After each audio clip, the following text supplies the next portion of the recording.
السلام علیکم ورحمۃ اللہ وبرکاتہ۔ بسم اللہ الرحمن الرحیم۔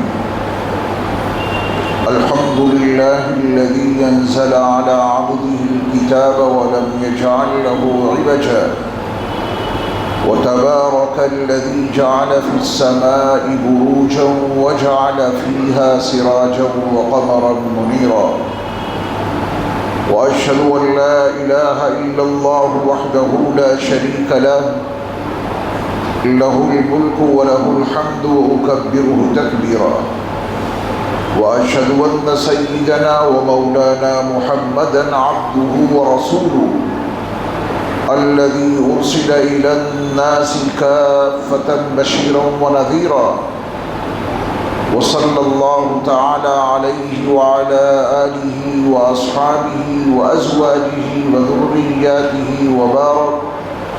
وبارك وسلم تسليما كثيرا كثيرا، أما بعد، فأعوذ بالله من الشيطان الرجيم، بسم الله الرحمن الرحيم۔ والذين يقولون ربنا هب لنا من أزواجنا وذرياتنا قرة أعين واجعلنا للمتقين إماما۔ حضرات علماء کرام، مشائخ عظام، میرے دینی اور اسلامی بھائیوں، پیارے بچوں اور پردہ نشین خواتین ملت، آج ہم اور آپ جس فکر کو لے کر یہاں جمع ہوئے ہیں وہ اولاد کی تربیت کا موضوع ہے۔ اولاد کی تربیت عصر حاضر کا ایک حساس، نہایت سلگتا ہوا موضوع ہے۔ اکثر ماں باپ اپنی اولاد کی تربیت سے، ان کے اچھے بنانے کے عنوان سے فکر مند بھی ہیں، لیکن ان کی یہ فکریں بار آور اور کامیاب ہوتی نظر نہیں آتی، اور جب والدین اپنی اولاد کے بگاڑ کو، ان کے فساد کو دیکھتے ہیں تو انہیں اتنی کڑھن ہوتی ہے، اتنا احساس ہوتا ہے، وہ چاہتے ہیں کہ اولاد ان کی صحیح ہو، صحیح راستے پر چلے، لیکن جب وہ اس کا برعکس دیکھتے ہیں تو الجھنوں کے شکار ہو جاتے ہیں، ذہنی انتشار کے شکار ہو جاتے ہیں۔ اللہ تعالی ہمیں اور آپ کو ان تعلیمات سے روشناس کرا دے جو اللہ اور اس کے رسول علیہ السلام نے اولاد کی تربیت کے تعلق سے ہمیں اور آپ کو عطا کی۔ ہماری اور آپ کی جو سب سے بڑی غلطی ہے وہ یہ ہے کہ نسخہ موجود ہے، کامیاب نسخہ تربیت کا اور اصلاح کا ہمارے اور آپ کے پاس موجود ہے، اور وہ اتنا کامیاب نسخہ ہے کہ دنیا کی تمام قوموں میں سے کسی قوم کے پاس اولاد کی تربیت کے حوالے سے اتنا کامیاب نسخہ ہے ہی نہیں، مگر اس نسخے کو نہ پڑھتے ہیں، نہ دیکھتے ہیں، نہ اس کے اوپر عمل کرتے ہیں۔ اللہ ہماری اس غلطی کی اصلاح فرما دے۔ اولاد اللہ کی جانب سے بلا شبہ بہت بڑا عظیم عطیہ ہے۔ اللہ تعالیٰ نے ہمیں اور آپ کو جن نعمتوں سے مالا مال کیا وہ نعمتیں بے شمار بھی ہیں، اور ہر نعمت میں فائدے اتنے ہیں کہ ایک نعمت کے فوائد گننے شروع کریں تو قیامت کی صبح تو برپا ہو جائے گی، لیکن ایک نعمت کے فائدے مکمل طور پہ ہم اور آپ شمار نہیں کر سکتے۔ وَإِن تَعُدُّوا نِعْمَةَ اللَّهِ لَا تُحْصُوهَا، اس میں دونوں باتیں ہیں۔ نعمتیں گننا چاہو تو انہیں نہیں گن سکتے، نعمتوں کے فائدے شمار کرنا چاہو تو انہیں بھی شمار نہیں کر سکتے۔ اللہ کی بے شمار نعمتوں میں ایک بہت بڑی نعمت ہے اولاد۔ اس کی قدر ان سے پوچھئے جو اس نعمت سے محروم ہے۔ اللہ تعالیٰ نے اتنی بڑی نعمت عطا کی ہے، تو جو نعمت جتنی بڑی ہوتی ہے اسی قدر ہم اور آپ اس کا تحفظ کرتے ہیں، کسی طرح اس چیز کو نقصان نہ پہنچے ہم اس کے لیے فکر لیتے ہیں۔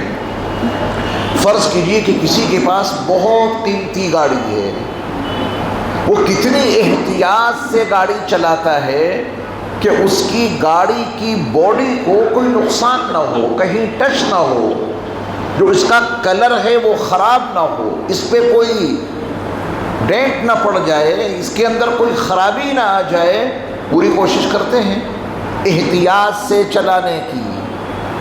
اس سے بڑی تو نعمت اللہ نے اولاد کی شکل میں دی ہے، یہ چاہے جہاں ٹکرا جائے، یہ چاہے جہاں گر پڑے، نہیں، یہی ہے بڑی غلطی۔ گاڑی کی جیسی فکر ہم اور آپ لیتے ہیں اتنی بھی فکر اپنی اولاد کی نہیں۔ وہ چاہے جہاں ٹکرائے، اس کا چاہے جس سے تصادم ہو جائے، کوئی پرواہ نہیں، گاڑی کی پرواہ ہے۔ مشینیں جن سے ہم اور آپ کام لیتے ہیں، ایک سلائی مشین کی جتنی فکر ہم اور آپ رکھتے ہیں اتنی بھی فکر اپنی اولاد کی نہیں رکھتے۔ پھر وہ حادثات پیش آتے ہیں، پھر وہ واقعات نمودار ہوتے ہیں جس سے ماں باپ پریشان ہیں۔ تو آج کی اس مبارک نشست میں اولاد کی تربیت کے تعلق سے اسلام کی واضح تعلیمات، اسلام کے عطا کیے ہوئے کچھ بنیادی اصول ہمیں اور آپ کو سمجھنے ہیں۔ میں پوری کوشش کروں گا کہ قرآن و حدیث کے تناظر میں ان بنیادی اصول کو آپ کے سامنے پیش کروں۔ اللہ ہم سب کو عمل کی توفیق عطا فرمائے۔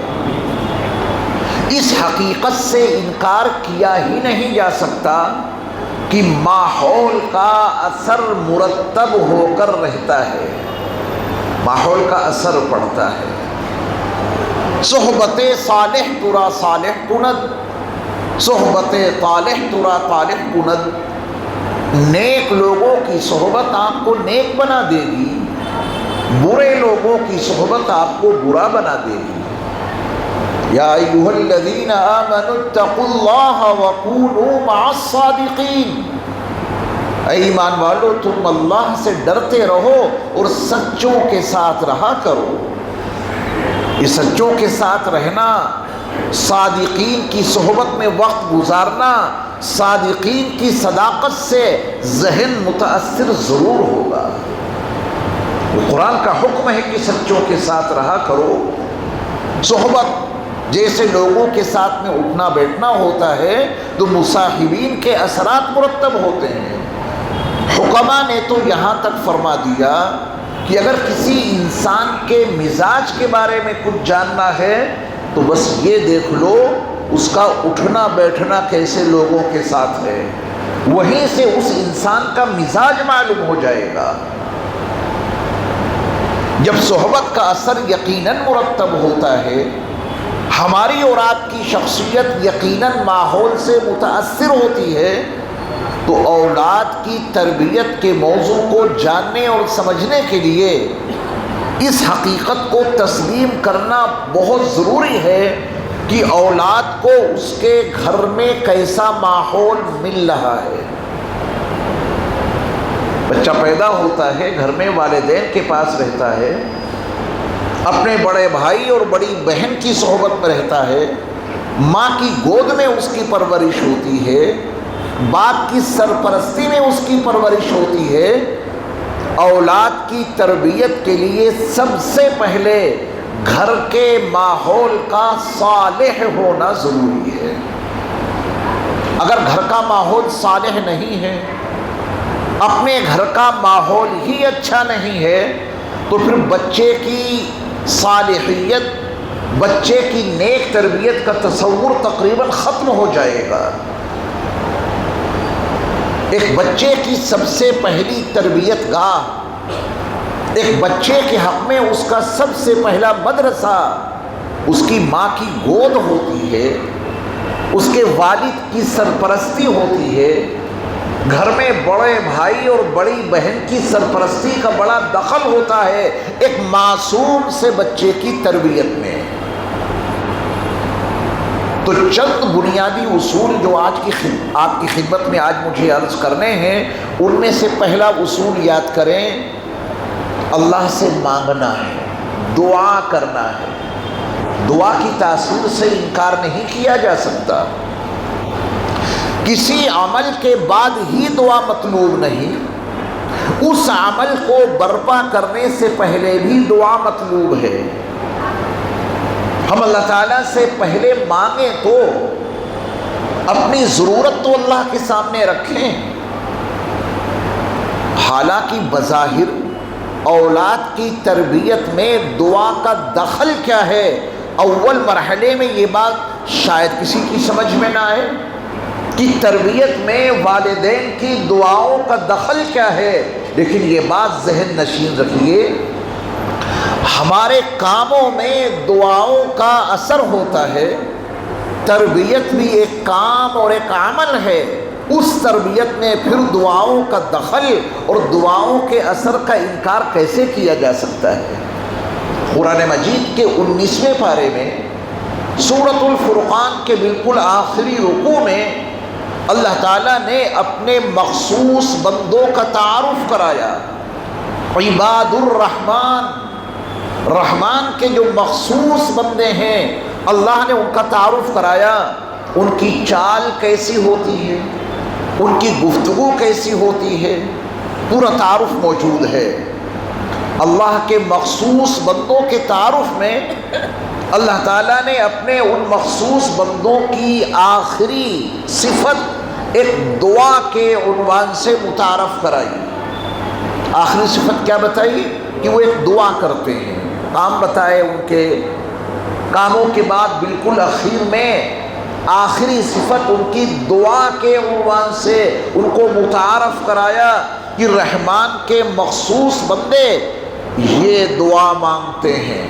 آئیے ہم اور آپ تہیہ کریں اور ارادہ کریں کہ اولاد کی تربیت کے حوالے سے اپنی 24 گھنٹے کی معمولاتی زندگی میں یہ دعا شامل کریں گے، کیونکہ اللہ کے مخصوص بندوں کے تعارف میں آخری وصف یہ دعا ہے۔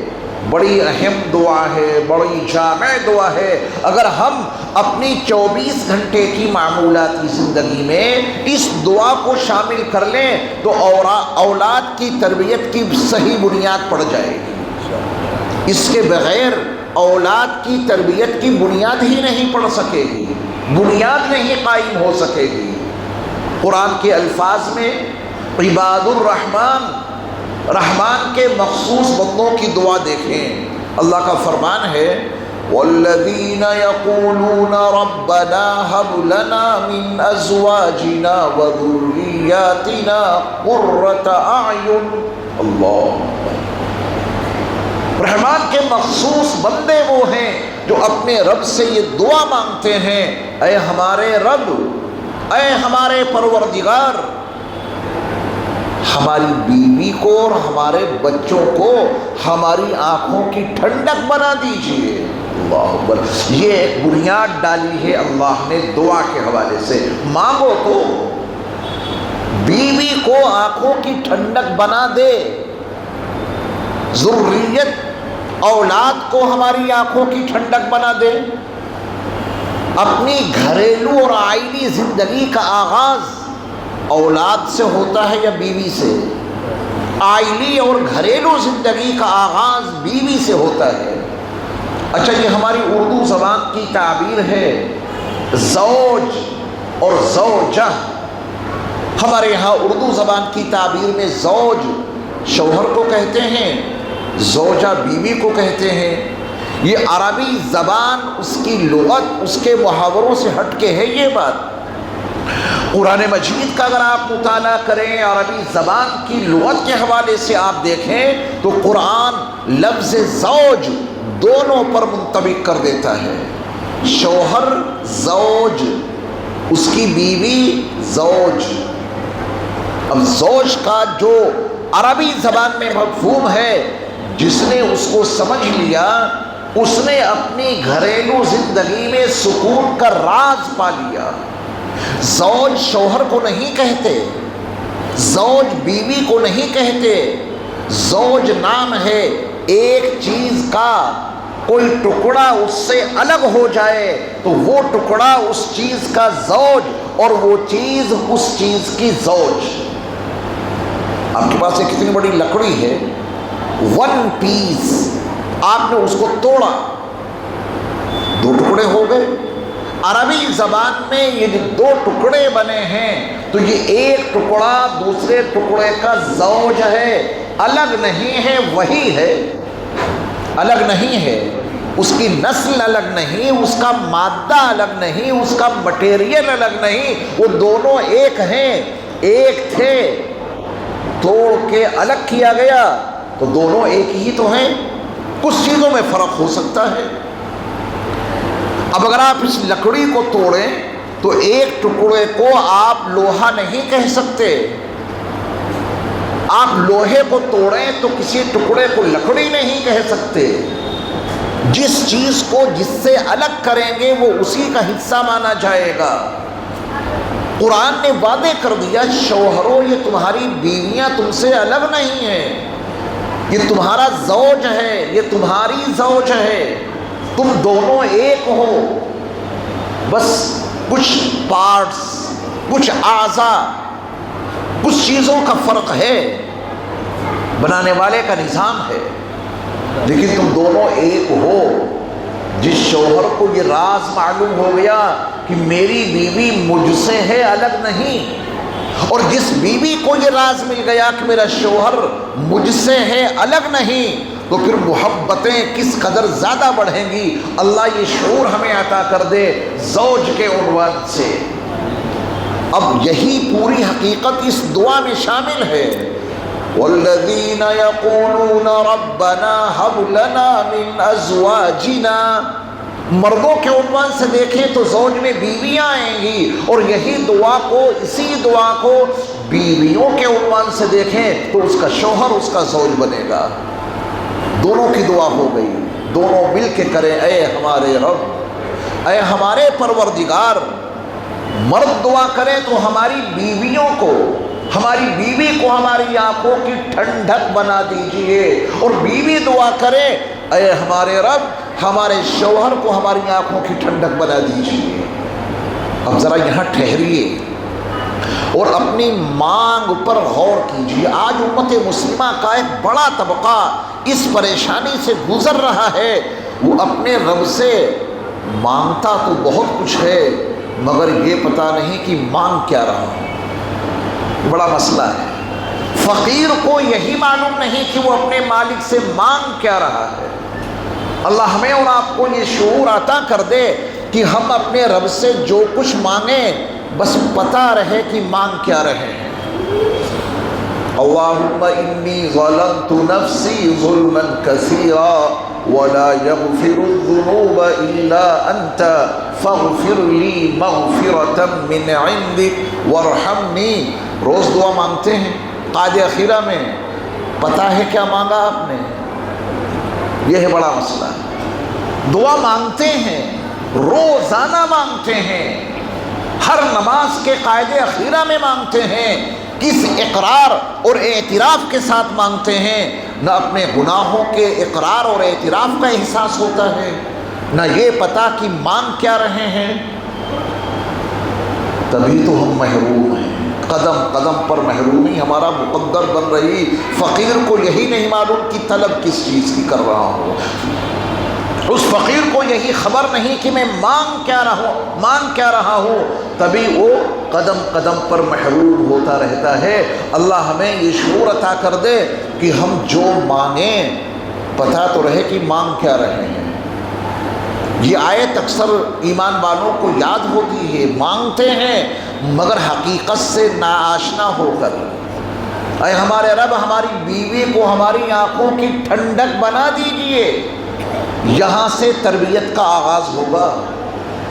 بیوی آنکھوں کی ٹھنڈک بن گئی، جب اس پر نظر پڑی تو آنکھوں کو نور مل جائے اور دل کو سرور مل جائے تو یقین بنا لینا کہ اب ہمارے گھر کا وہ ماحول بن چکا ہے، اس میں جو بچہ آئے گا اس کی اچھی تربیت ہو جائے گی۔ جس پودے کو دھوپ نہ ملے، جس پودے کو ہمیشہ پیک رکھیں، سائے میں رکھیں، تو اس کی نشو و نما نہیں ہو پاتی۔ ایک پودے کی پرورش کے سارے اصول ایک کاشتکار کو، ایک مالی کو، ایک باغبان کو معلوم ہوتے ہیں۔ اسے دھوپ چاہیے، دیوار کے برابر ہوگا تو اس کی صحیح نشو و نما نہیں ہو پائے گی، کھلا ماحول اس کے لیے چاہیے۔ پودوں کا پورا سسٹم سمجھ لیا، اولاد کے بارے میں کبھی نہیں سوچا کہ یہ بیٹا جس گود میں پلے گا گود والا کیسا ہو، گود والی کیسی ہو، یہ بچہ جن ہاتھوں میں شروع میں جائے گا وہ ہاتھ والے کیسے ہوں۔ ماحول کا اثر پڑتا ہے، صحبت کا اثر مرتب ہوتا ہے۔ تو اللہ تعالیٰ نے اپنے مخصوص بندوں کے تعارف میں کیا بات کہی کہ اپنے رب سے یہ مانگو کہ اے ہمارے رب، ہماری بیوی کو ہماری آنکھوں کی ٹھنڈک بنا دیجئے۔ اپنی بیوی پر جب نظر پڑے تو ان آنکھوں کو سکون مل جائے، ان آنکھوں کو نور اور دل کو سرور مل جائے، ان کو دیکھوں تو آنکھوں کو ٹھنڈک حاصل ہو جائے۔ یہی دعا بیوی کو کرنی ہے کہ اے ہمارے رب، ہمارے شوہر کو ہماری آنکھوں کی ٹھنڈک بنا دیجئے، جب کبھی وہ باہر سے آئیں میں ان کو دیکھوں تو میری آنکھوں کو ٹھنڈک حاصل ہو جائے، ان پہ نظر پڑے تو دل کو قرار مل جائے۔ ظاہر بات ہے کہ اگر ہم دنیا میں کوئی چیز طلب کرتے ہیں کہ اللہ مجھے مکان دے دیجئے، اپنی کیفیت پہ غور کیجئے، مکان نہیں ہے، مکان کی دعا اللہ سے کر رہے ہیں، تو کیا خالی ان الفاظ پر اکتفا کر لیں گے؟ پھر وہ سب کچھ کرنا پڑتا ہے جو ہمیں اور آپ کو معلوم ہے۔ اسباب و وسائل کے بندھن میں اللہ نے اس پوری کائنات کو باندھ دیا ہے۔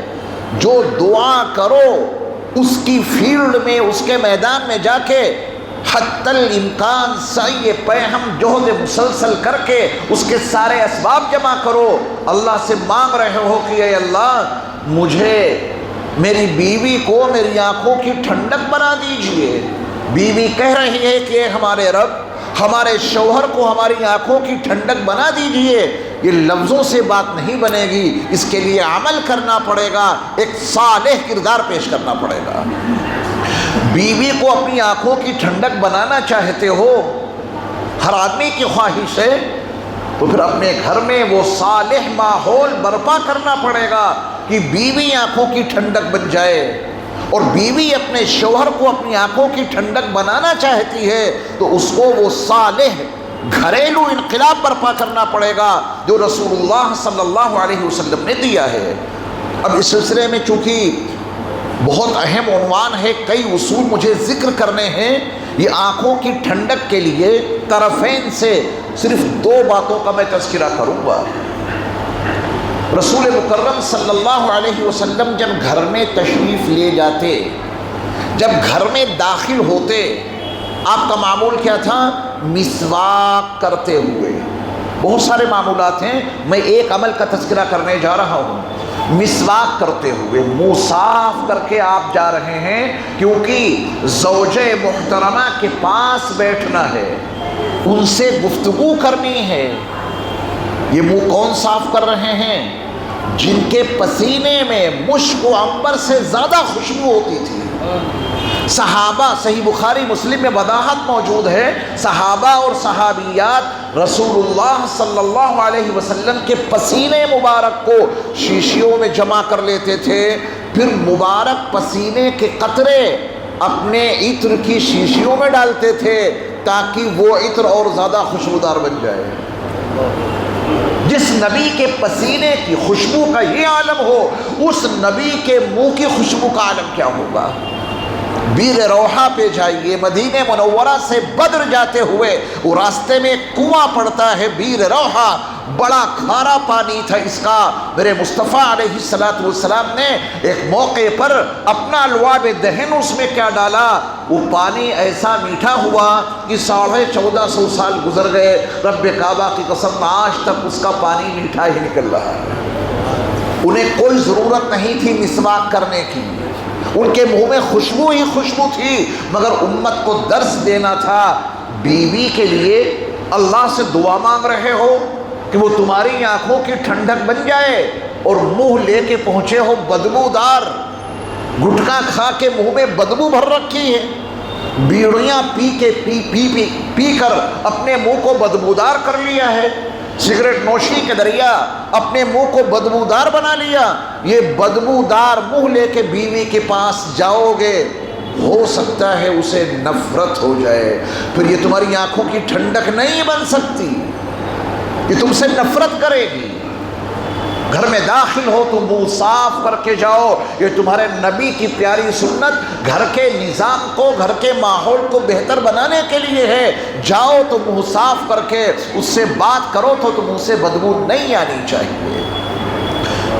ہب لنا من ازواجنا وذریاتنا قرۃ اعین کا ایک حصہ ہے، عملی حصہ ہے، کام وہ کرو جس سے محبتیں برقرار رہیں، عمل وہ کرو جس سے تمہاری آنکھوں کی وہ ٹھنڈک تو بنے۔ یہ بدبودار منہ لے کے جاؤ گے، آنکھوں کی ٹھنڈک کیا وہ بستر سے بھی دور جا سکتی ہے۔ ایک مثال عرض کی میں نے، خواتین کی ذمہ داری کیا ہے؟ شوہر دنیا جہان کے کاموں سے فارغ ہو کر گھر پہنچا، آپ کو معلوم ہے کہ ایک مرد گھر کی ضروریات کی تکمیل کے لیے باہر کتنی محنتیں کرتا ہے اور کتنے مجاہدے برداشت کرتا ہے، کتنے لوگوں کی کڑوی کسیلی باتیں سنتا ہے، کتنی گالیاں اس کو باہر سننے کو ملتی ہیں ایک پیمنٹ لینے کے لیے۔ وہ دنیا جہان کی پریشانیاں جھیل کے جب گھر میں پہنچا، سلام کیا، منہ صاف کر کے پہنچا۔ بیوی کا برتاؤ، روزانہ تو آپ 8 بجے آتے تھے، آج 9:30 بجے کیسے پہنچے؟ یہ 1.5 گھنٹہ تم نے کہاں گزارا؟ نہ خیریت معلوم کی، نہ مزاج، نہ پانی پیش کیا، نہ اکرام۔ یہ سوال اس کے دماغ کو متاثر کر دے گا، اور اتنا متاثر کرے گا کہ یہ شوہر اس کی آنکھوں کی ٹھنڈک نہیں بنے گا، پھر یہ ظلم پر بھی آمادہ ہو سکتا ہے، زیادتی بھی کوئی سرزد ہو سکتی ہے۔ شوہر آیا ہے، سر کا تاج آیا ہے، نبی علیہ السلام نے وعدے فرما دیا تھا کہ اگر غیر اللہ کو سجدہ کرنے کی اجازت ہوتی تو میں عورتوں کو حکم دیتا کہ وہ اپنے شوہروں کو سجدہ کیا کریں۔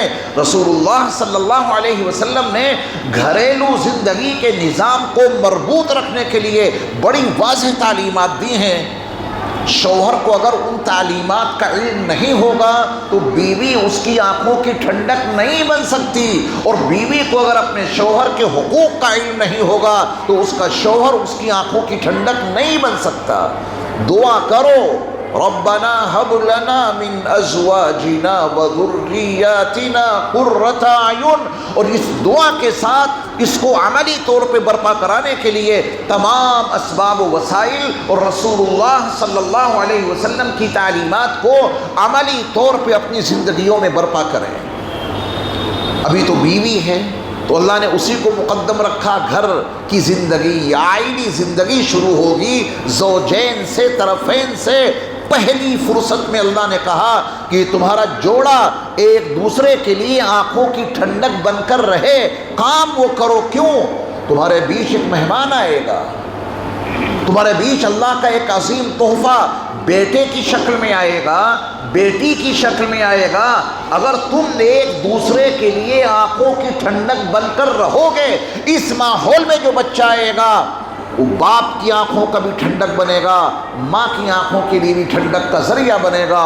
لیکن اگر پہلے ہی آگ ہے، ایک دوسرے کے لیے آنکھوں کی ٹھنڈک نہیں، شوہر اپنی بیوی کی آنکھوں کے لیے شعلے جوالا بنا بیٹھا ہے، بیوی اپنے شوہر کے لیے دہکتی ہوئی آگ بنی بیٹھی ہے، آپس میں لڑائی اور جھگڑے برپا رہتے ہیں، ایسے ماحول میں کوئی بچہ آئے، ایسے ماحول میں کوئی مہمان آئے، ایسے ماحول میں عظیم الشان اللہ کی نعمت بیٹے یا بیٹی کی شکل میں آئے، ایک دوسرے کی آنکھوں کی ٹھنڈک نہیں، ایک دوسرے کی آنکھوں کے لیے شعلے جوالا بنے ہوئے ہیں، دہکتی ہوئی آگ، ظلم کی آگ آنکھوں سے نکل رہی ہے، نفرتوں کی آگ آنکھوں سے نکل رہی ہے، تشدد کی آگ آنکھوں سے نکل رہی ہے، زبان سے گالیوں کی برسات ہو رہی ہے، ایسے ماحول میں جو بچہ آئے گا وہ بچہ کیا باپ کی آنکھوں کی ٹھنڈک بن سکتا ہے؟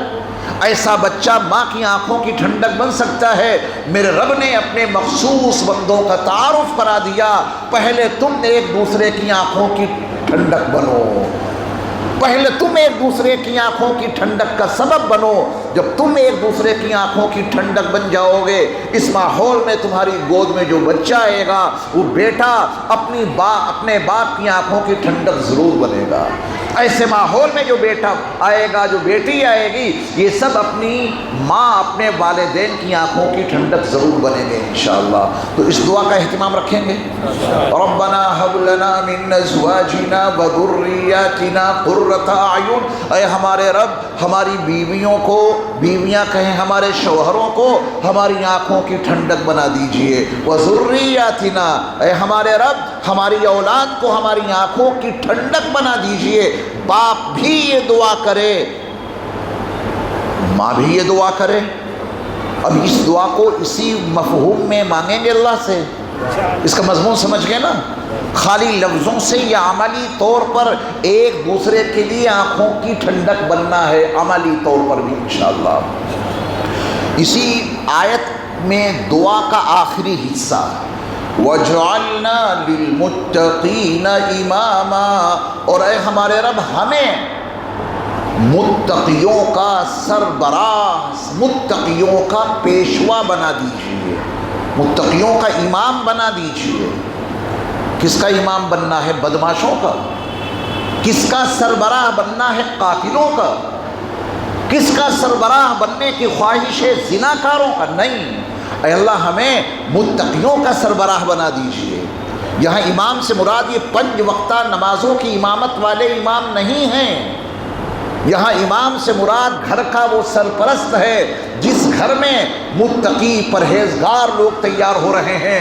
اے اللہ مجھے اپنے گھر میں جتنے میرے لوگ ہیں، بیوی ہے، بیٹے ہیں، بیٹیاں ہیں، جتنے میرے گھر میں بہویں آئیں گی، پوتے پوتیاں ہوں گے، نواسے ہوں گے، اے اللہ ان سب کو متقی بنا کے رکھیے، یہ سارے پرہیزگار رہیں اور اس پرہیزگار جماعت کا مجھے سربراہ بنا دیجیے۔ اللہ، گھر میں بیٹا ہے بدماشی کی لائن پہ چل پڑا تو یہ دعا کہاں گئی؟ وَجْعَلْنَا لِلْمُتَّقِينَ إِمَامًا، یہ تو سربراہ بنا ہے بدماش کا۔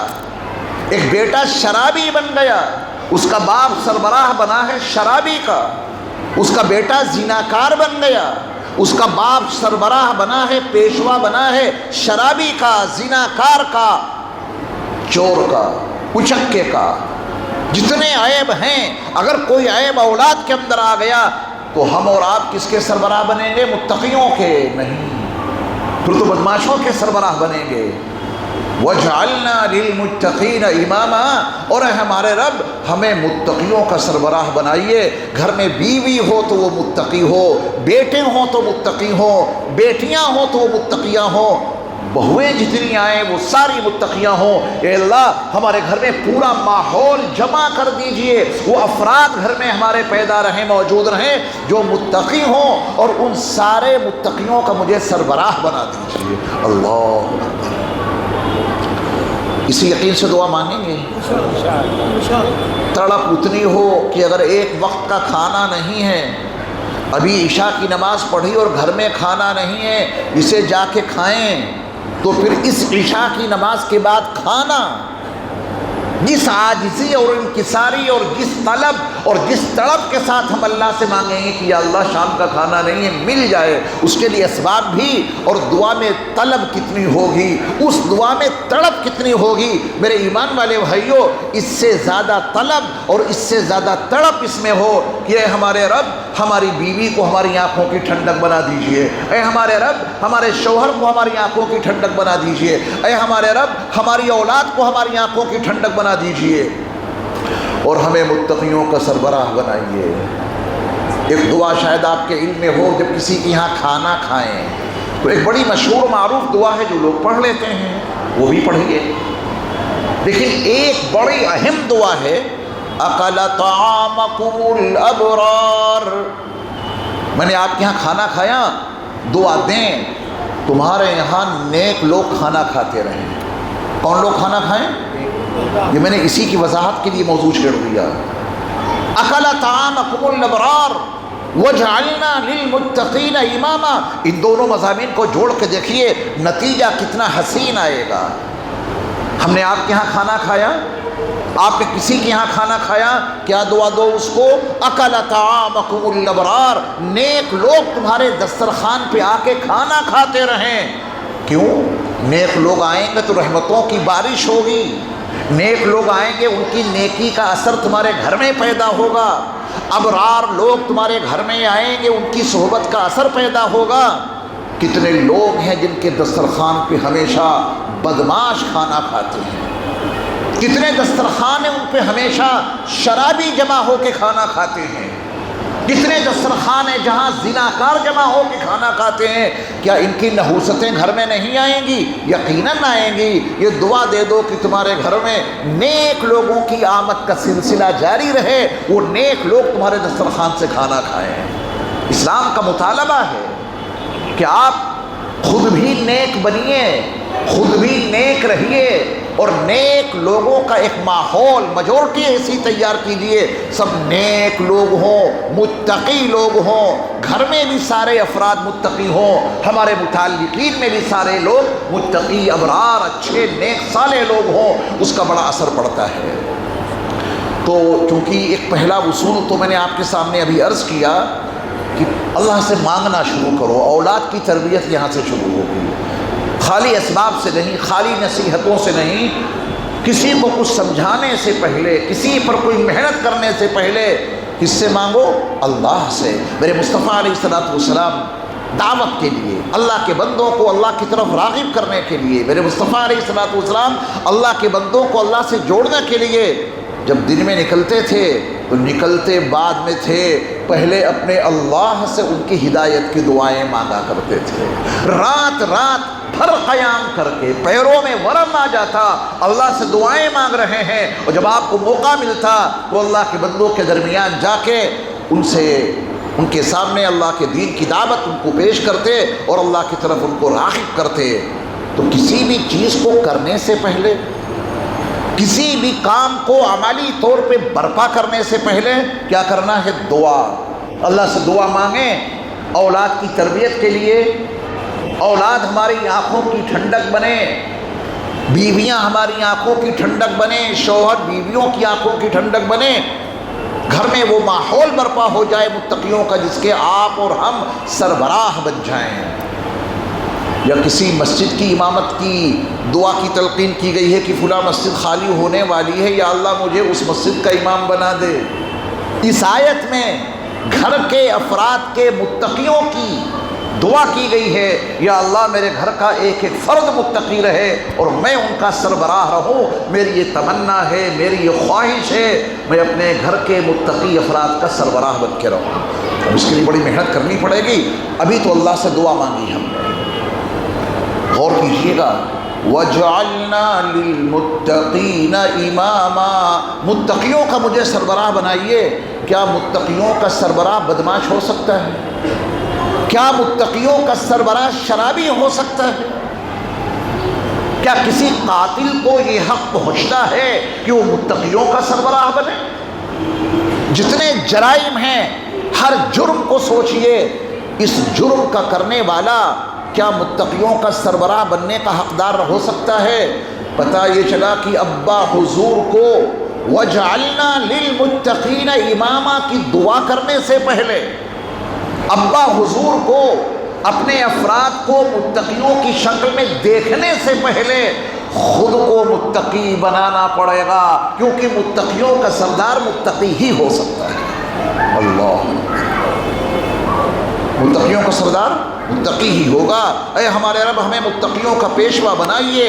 اس کا مطلب پہلے اپنے اندر تقوی پیدا کریں۔ اگر خود متقی نہیں تو پھر توقع نہ رکھیے گا کہ گھر میں کوئی متقی بنے اور ہم اور آپ اس کے سردار بنے، اللہ ہمیں سائڈ میں کر دے گا۔ اگر گھر میں کوئی بیٹا متقی ہے، اللہ کرے ایسا ہو، تو اللہ اس بات کی سرپرستی اپنے اس متقی بندے سے ہٹا دے گا۔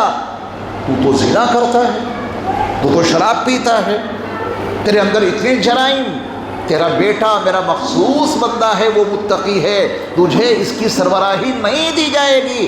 پھر وہ جا کر کسی اللہ والے کے ہاتھ میں اپنا ہاتھ دے گا۔ غور کریں، کیا ہم نے اور آپ نے کبھی دیکھا کہ کسی بیوی نے اپنے شوہر کے ہاتھ پہ ہاتھ رکھ کر یہ کہا ہو کہ آپ کے تقوی و طہارت سے، آپ کی بزرگی سے اور آپ کی ولایت سے میں بہت متاثر ہوں، آج مجھے اپنے دست حق پرست پر بیعت کر لیجیے؟ ہے کوئی ایسا شوہر؟ کیونکہ شوہر متقیانہ زندگی نہیں گزارتا۔ اور کروڑوں درود و سلام ہو نبی مکرم صلی اللہ علیہ وسلم کی ذات گرامی پر کہ 25 سال کے تھے میرے مصطفیٰ، حضرت خدیجہ 40 سال کی تھی، نکاح ہوا 15 سال تک حضرت خدیجہ محمد الرسول اللہ کے نکاح میں نہیں، محمد بن عبداللہ کے نکاح میں رہیں۔ ان لفظوں پہ دھیان دیا آپ نے؟ 15 سال تک حضرت خدیجہ کس کی بیوی تھی؟ محمد الرسول اللہ کی نہیں، محمد بن عبداللہ کی۔ کیونکہ آپ علیہ الصلوۃ والسلام نے نکاح کے 15 سال کے بعد اپنی نبوت کا اعلان کیا۔ جبل نور کی آخری چوٹی پر بنے ہوئے غار حرا میں جو اولین وحی کا نزول ہوا، اس وقت میرے مصطفیٰ کی عمر کتنی تھی؟ 40 سال۔ یہ 15 سال آپ نے حضرت خدیجہ کے ساتھ گزارے ہیں، رسول کی حیثیت سے یا ایک بشر کی حیثیت سے؟ بشر کی حیثیت سے۔ اللہ، میرے مصطفیٰ کا کردار کتنا بلند تھا۔ 15 سال تک آپ ایک شوہر کے عنوان سے، محمد بن عبداللہ کے عنوان سے حضرت خدیجہ کے ساتھ رہے۔ کتنا حسین برتاؤ ہوگا میرے مصطفیٰ صلی اللہ علیہ وسلم کا کہ 15 سال اس ازدواجی زندگی گزارنے کے بعد آپ کہتے ہیں کہ مجھ پر اللہ کی جانب سے وحی کا نزول ہوا اور میں اللہ کا رسول بن گیا۔ تو سب سے پہلے حضرت خدیجہ ایمان لے آتی ہیں کہ آپ ہیں اللہ کے رسول۔ اللہ، اس سے آپ اندازہ لگائیں کہ ہمارے نبی علیہ الصلوۃ والسلام کا گھریلو کردار کتنا بلند ہوگا۔ ہم اور آپ ایک نیک مجلس میں بیٹھے ہیں، قرآن و حدیث کی باتیں ہو رہی ہیں، اولاد کی تربیت کے موضوع پر یہ فقیر پہلے اپنے آپ کو مخاطب کرتے ہوئے، اس کے بعد آپ کو مخاطب کرتے ہوئے قرآن کے حوالے سے کچھ باتیں عرض کر رہا ہے۔ ہم لوگ اپنے اپنے گھر چلیں اور آج جا کے گھر میں اپنی بیوی سے کہیے گا کہ ذاکر نگر کی جامع مسجد میں حضرت مولانا شمیم احمد صاحب دامت برکاتہم العالیہ کی سرپرستی میں حضرت قاری جمال عارف جمال صاحب کی نگرانی میں ایک نورانی مجلس منعقد ہوئی، اس میں میں شریک ہوا، دل کی دنیا بدل گئی۔ اللہ نے مجھے ولایت کے مقام پر فائز کر دیا۔ اب اگر آپ کو بیعت کرنا ہے تو دارالعلوم دیوبند کے محتمم مفتی ابوالقاسم صاحب کے پاس جانے کی کوئی ضرورت نہیں۔ آج اللہ نے اس مبارک مجلس میں شریک ہونے کی برکت سے خود مجھے ولایت کے مقام پر فائز کر دیا۔ یہ ہاتھ حاضر ہے، اس پہ ہاتھ رکھو، میں تمہیں بیعت کیے لیتا ہوں، اب مجھ سے بیعت ہو جاؤ، یہ کہہ کے دیکھیے گا بیوی کی طرف سے جواب کیا ہوگا؟ تم اور ولایت، یہ تو ناممکن چیز ہے، کیونکہ میں نے تمہیں اتنے سال تک برتا ہے۔ مجھے وہ دن یاد ہے جب کھانا پکانے میں ذرا سا نمک زیادہ ہو گیا تھا، تم نے مجھے ہی نہیں میرے گھر والوں تک کو کوسا تھا۔ وقت پر پریس کر کے کپڑے نہیں دے سکی تھی، تم نے ظلم اور تشدد اور جبر کا راستہ اختیار کیا تھا، مجھے مارا تھا۔ ولایت تو تمہارے قریب نہیں آ سکتی۔ یہ اس کی غلطی ہے یا شوہر کی؟ شوہر نے اس کے ساتھ زندگی ہی ایسی گزاری کہ وہ بیوی اوروں کی ولایت تسلیم کر لے گی، اپنے شوہر کی ولایت تسلیم نہیں کرے گی۔ اولاد کی تربیت کے لیے اسلام یہ تعلیم دیتا ہے، اپنے گھر میں تم اپنی بیوی کے لیے ولی بن کر رہو۔ جب تمہاری بیوی تمہاری ولایت تسلیم کر لے اور بیوی ولیہ بن کر رہے، اس کا شوہر اس کی ولایت کو تسلیم کر لے، اس ماحول میں جو بچہ آئے گا وہ عبدالقادر جیلانی بنے گا، اس ماحول میں جو بچہ آئے گا معین الدین چشتی اجمیری بنے گا، اس ماحول میں جو بچہ آئے گا وہ خواجہ باقی باللہ بنے گا، اس ماحول میں جو بچہ آئے گا وہ نظام الدین اولیاء بن کے سامنے ظاہر ہوگا۔ ایک مثال دی میں نے، ان بچوں نے جو پرورش پائی ایک ولی باپ کی نگرانی میں، ایک ولیہ ماں کی گود میں، اللہ تعالیٰ نے ان کو پھر اسی کے مطابق نوازا. تہیا کریں، ارادہ کریں کہ تقوی بھری زندگی گزارنی ہے انشاءاللہ. اچھا، یہ مضمون تقوی والا. نمبر 1 دعا، دوسرا اصول کیا ہو گیا؟ اصول تقوی. یہ تقوی والی جو بات میں نے کہی ہے، اللہ کرے ہم اپنے بچوں کے نکاح میں جو خطبہ پڑھا جاتا ہے، نکاح سے پہلے اپنے بچوں کو وہ خطبہ سمجھا دیں. کیا سمجھا دیں؟ نکاح میں پڑھا جانے والا خطبہ. میں نے ابھی عرض کیا کہ ہمارا اور آپ کا بڑا المیہ یہ ہے، دعا مانگتے ہیں اور یہ نہیں معلوم کہ کیا مانگ رہے ہیں. نکاح تو ایک معاہدہ ہے، ایک ایگریمنٹ ہے. کبھی آپ دنیا میں کسی معاہدے کے کاغذ پر یوں ہی سائن کر دیتے ہیں یا مضمون پڑھ کے سائن کرتے ہیں؟ مضمون پڑھ کے. اور اگر وہ زبان نہیں آتی جس زبان میں وہ مضمون اس میں تحریر ہے، تو آپ کہتے ہیں سائن بعد میں کریں گے، میں اپنے وکیل صاحب سے مضمون سمجھوں گا، اس کے بعد سائن کروں گا. کبھی کسی شوہر میاں نے یہ جاننے کی کوشش کی کہ مجھ سے جو سائن لیے جا رہے ہیں، اس سے پہلے جو کچھ معاہدے کے الفاظ کہے گئے، کیا ہم اس کو سمجھتے ہیں؟ کیا ہم نے جانا کہ اس خطبے میں مضمون کیا ہے؟ ہمارے پڑوسی ملک میں تو 3 مہینے کی تربیت لازم ہے نکاح سے پہلے، لڑکوں کے لیے بھی اور لڑکیوں کے لیے بھی 3 مہینے کی تربیت ہوتی ہے. انہوں نے اس کے لیے سینٹر بنائے ہیں، علاقہ با علاقہ. جس بچے کا نکاح کرانا ہے، والدین اس بچے کو اس سینٹر میں لے جائیں، وہاں کے علماء اس کو تربیت دیں گے. ایسے ہی جن بچیوں کا نکاح ہونا ہے لڑکیوں کا، اس کے لیے خواتین معلمات موجود ہیں، وہ وہاں لے جائیے اور وہاں کی معلمات قرآن و حدیث کے تناظر میں ازدواجی زندگی گزارنے کا طریقہ اور سلیقہ سکھائیں گے. 3 مہینے کی تربیت کے نتیجے میں پھر ذہن بنتا ہے. ہم اور آپ اپنے بچوں کو 1,00,000 1.5 لاکھ روپے کی اسکوٹی یوں ہی نہیں پکڑا دیتے، کیونکہ معلوم ہے کہ اگر اس کو چلانی نہیں آتی، یہ خود بھی مرے گا، دوسروں کو بھی مارے گا. میرے ایمان والے بھائیوں اور ماں اور بہنوں بیٹیوں، غور کرو کہ 1.5 لاکھ روپے کی اسکوٹی ہم اپنے ان بچوں کو نہیں دیتے جنہیں اسکوٹی چلانی نہیں آتی. یہاں نکاح میں تو ایک زندگی دوسری زندگی کے حوالے کی جا رہی ہے. کیا تربیت دے کے ان کو زندگی حوالے کی؟ اس کے کبھی شوہر کو سکھایا کہ تیرے حوالے خاتون ایک لڑکی کی زندگی کی جائے گی، تو اس لڑکی کو اپنے گھر میں کن بنیادوں پر رکھے گا؟ کیا ان بنیادوں کا علم ہے تجھے؟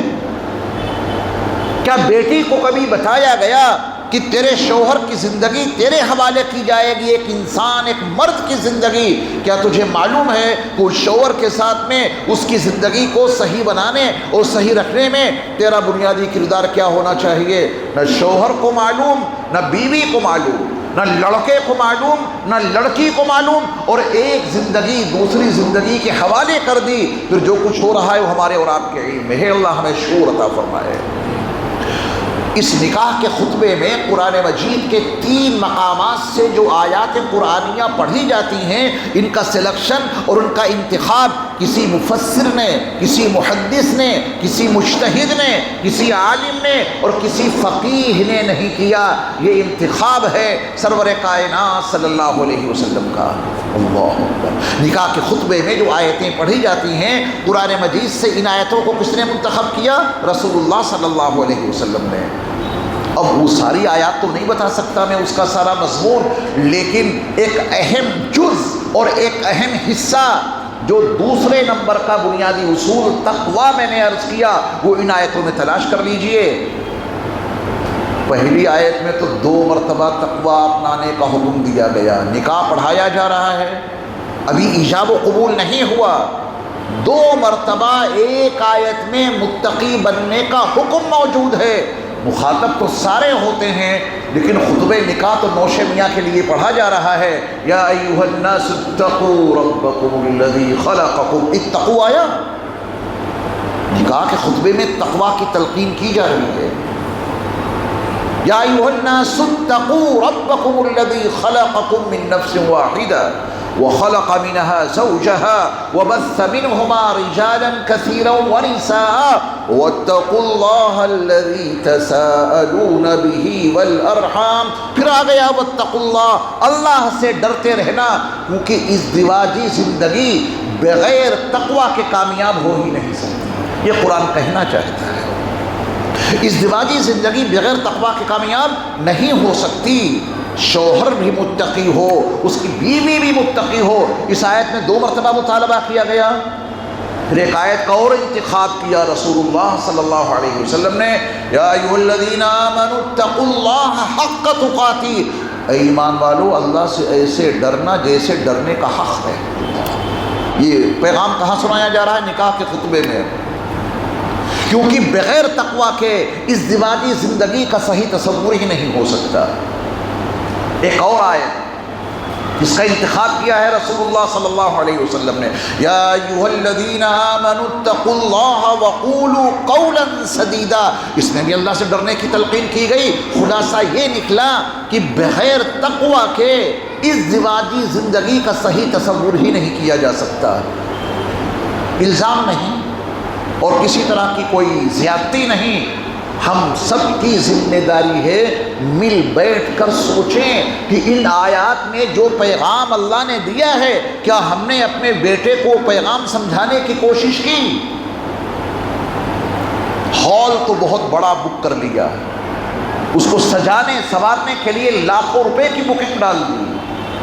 20 طرح کے کھانے اور 20 کھانوں کی ورائٹیوں کا آرڈر دے دیا، قورمہ اور بریانی اور دنیا جہان کی چیزیں.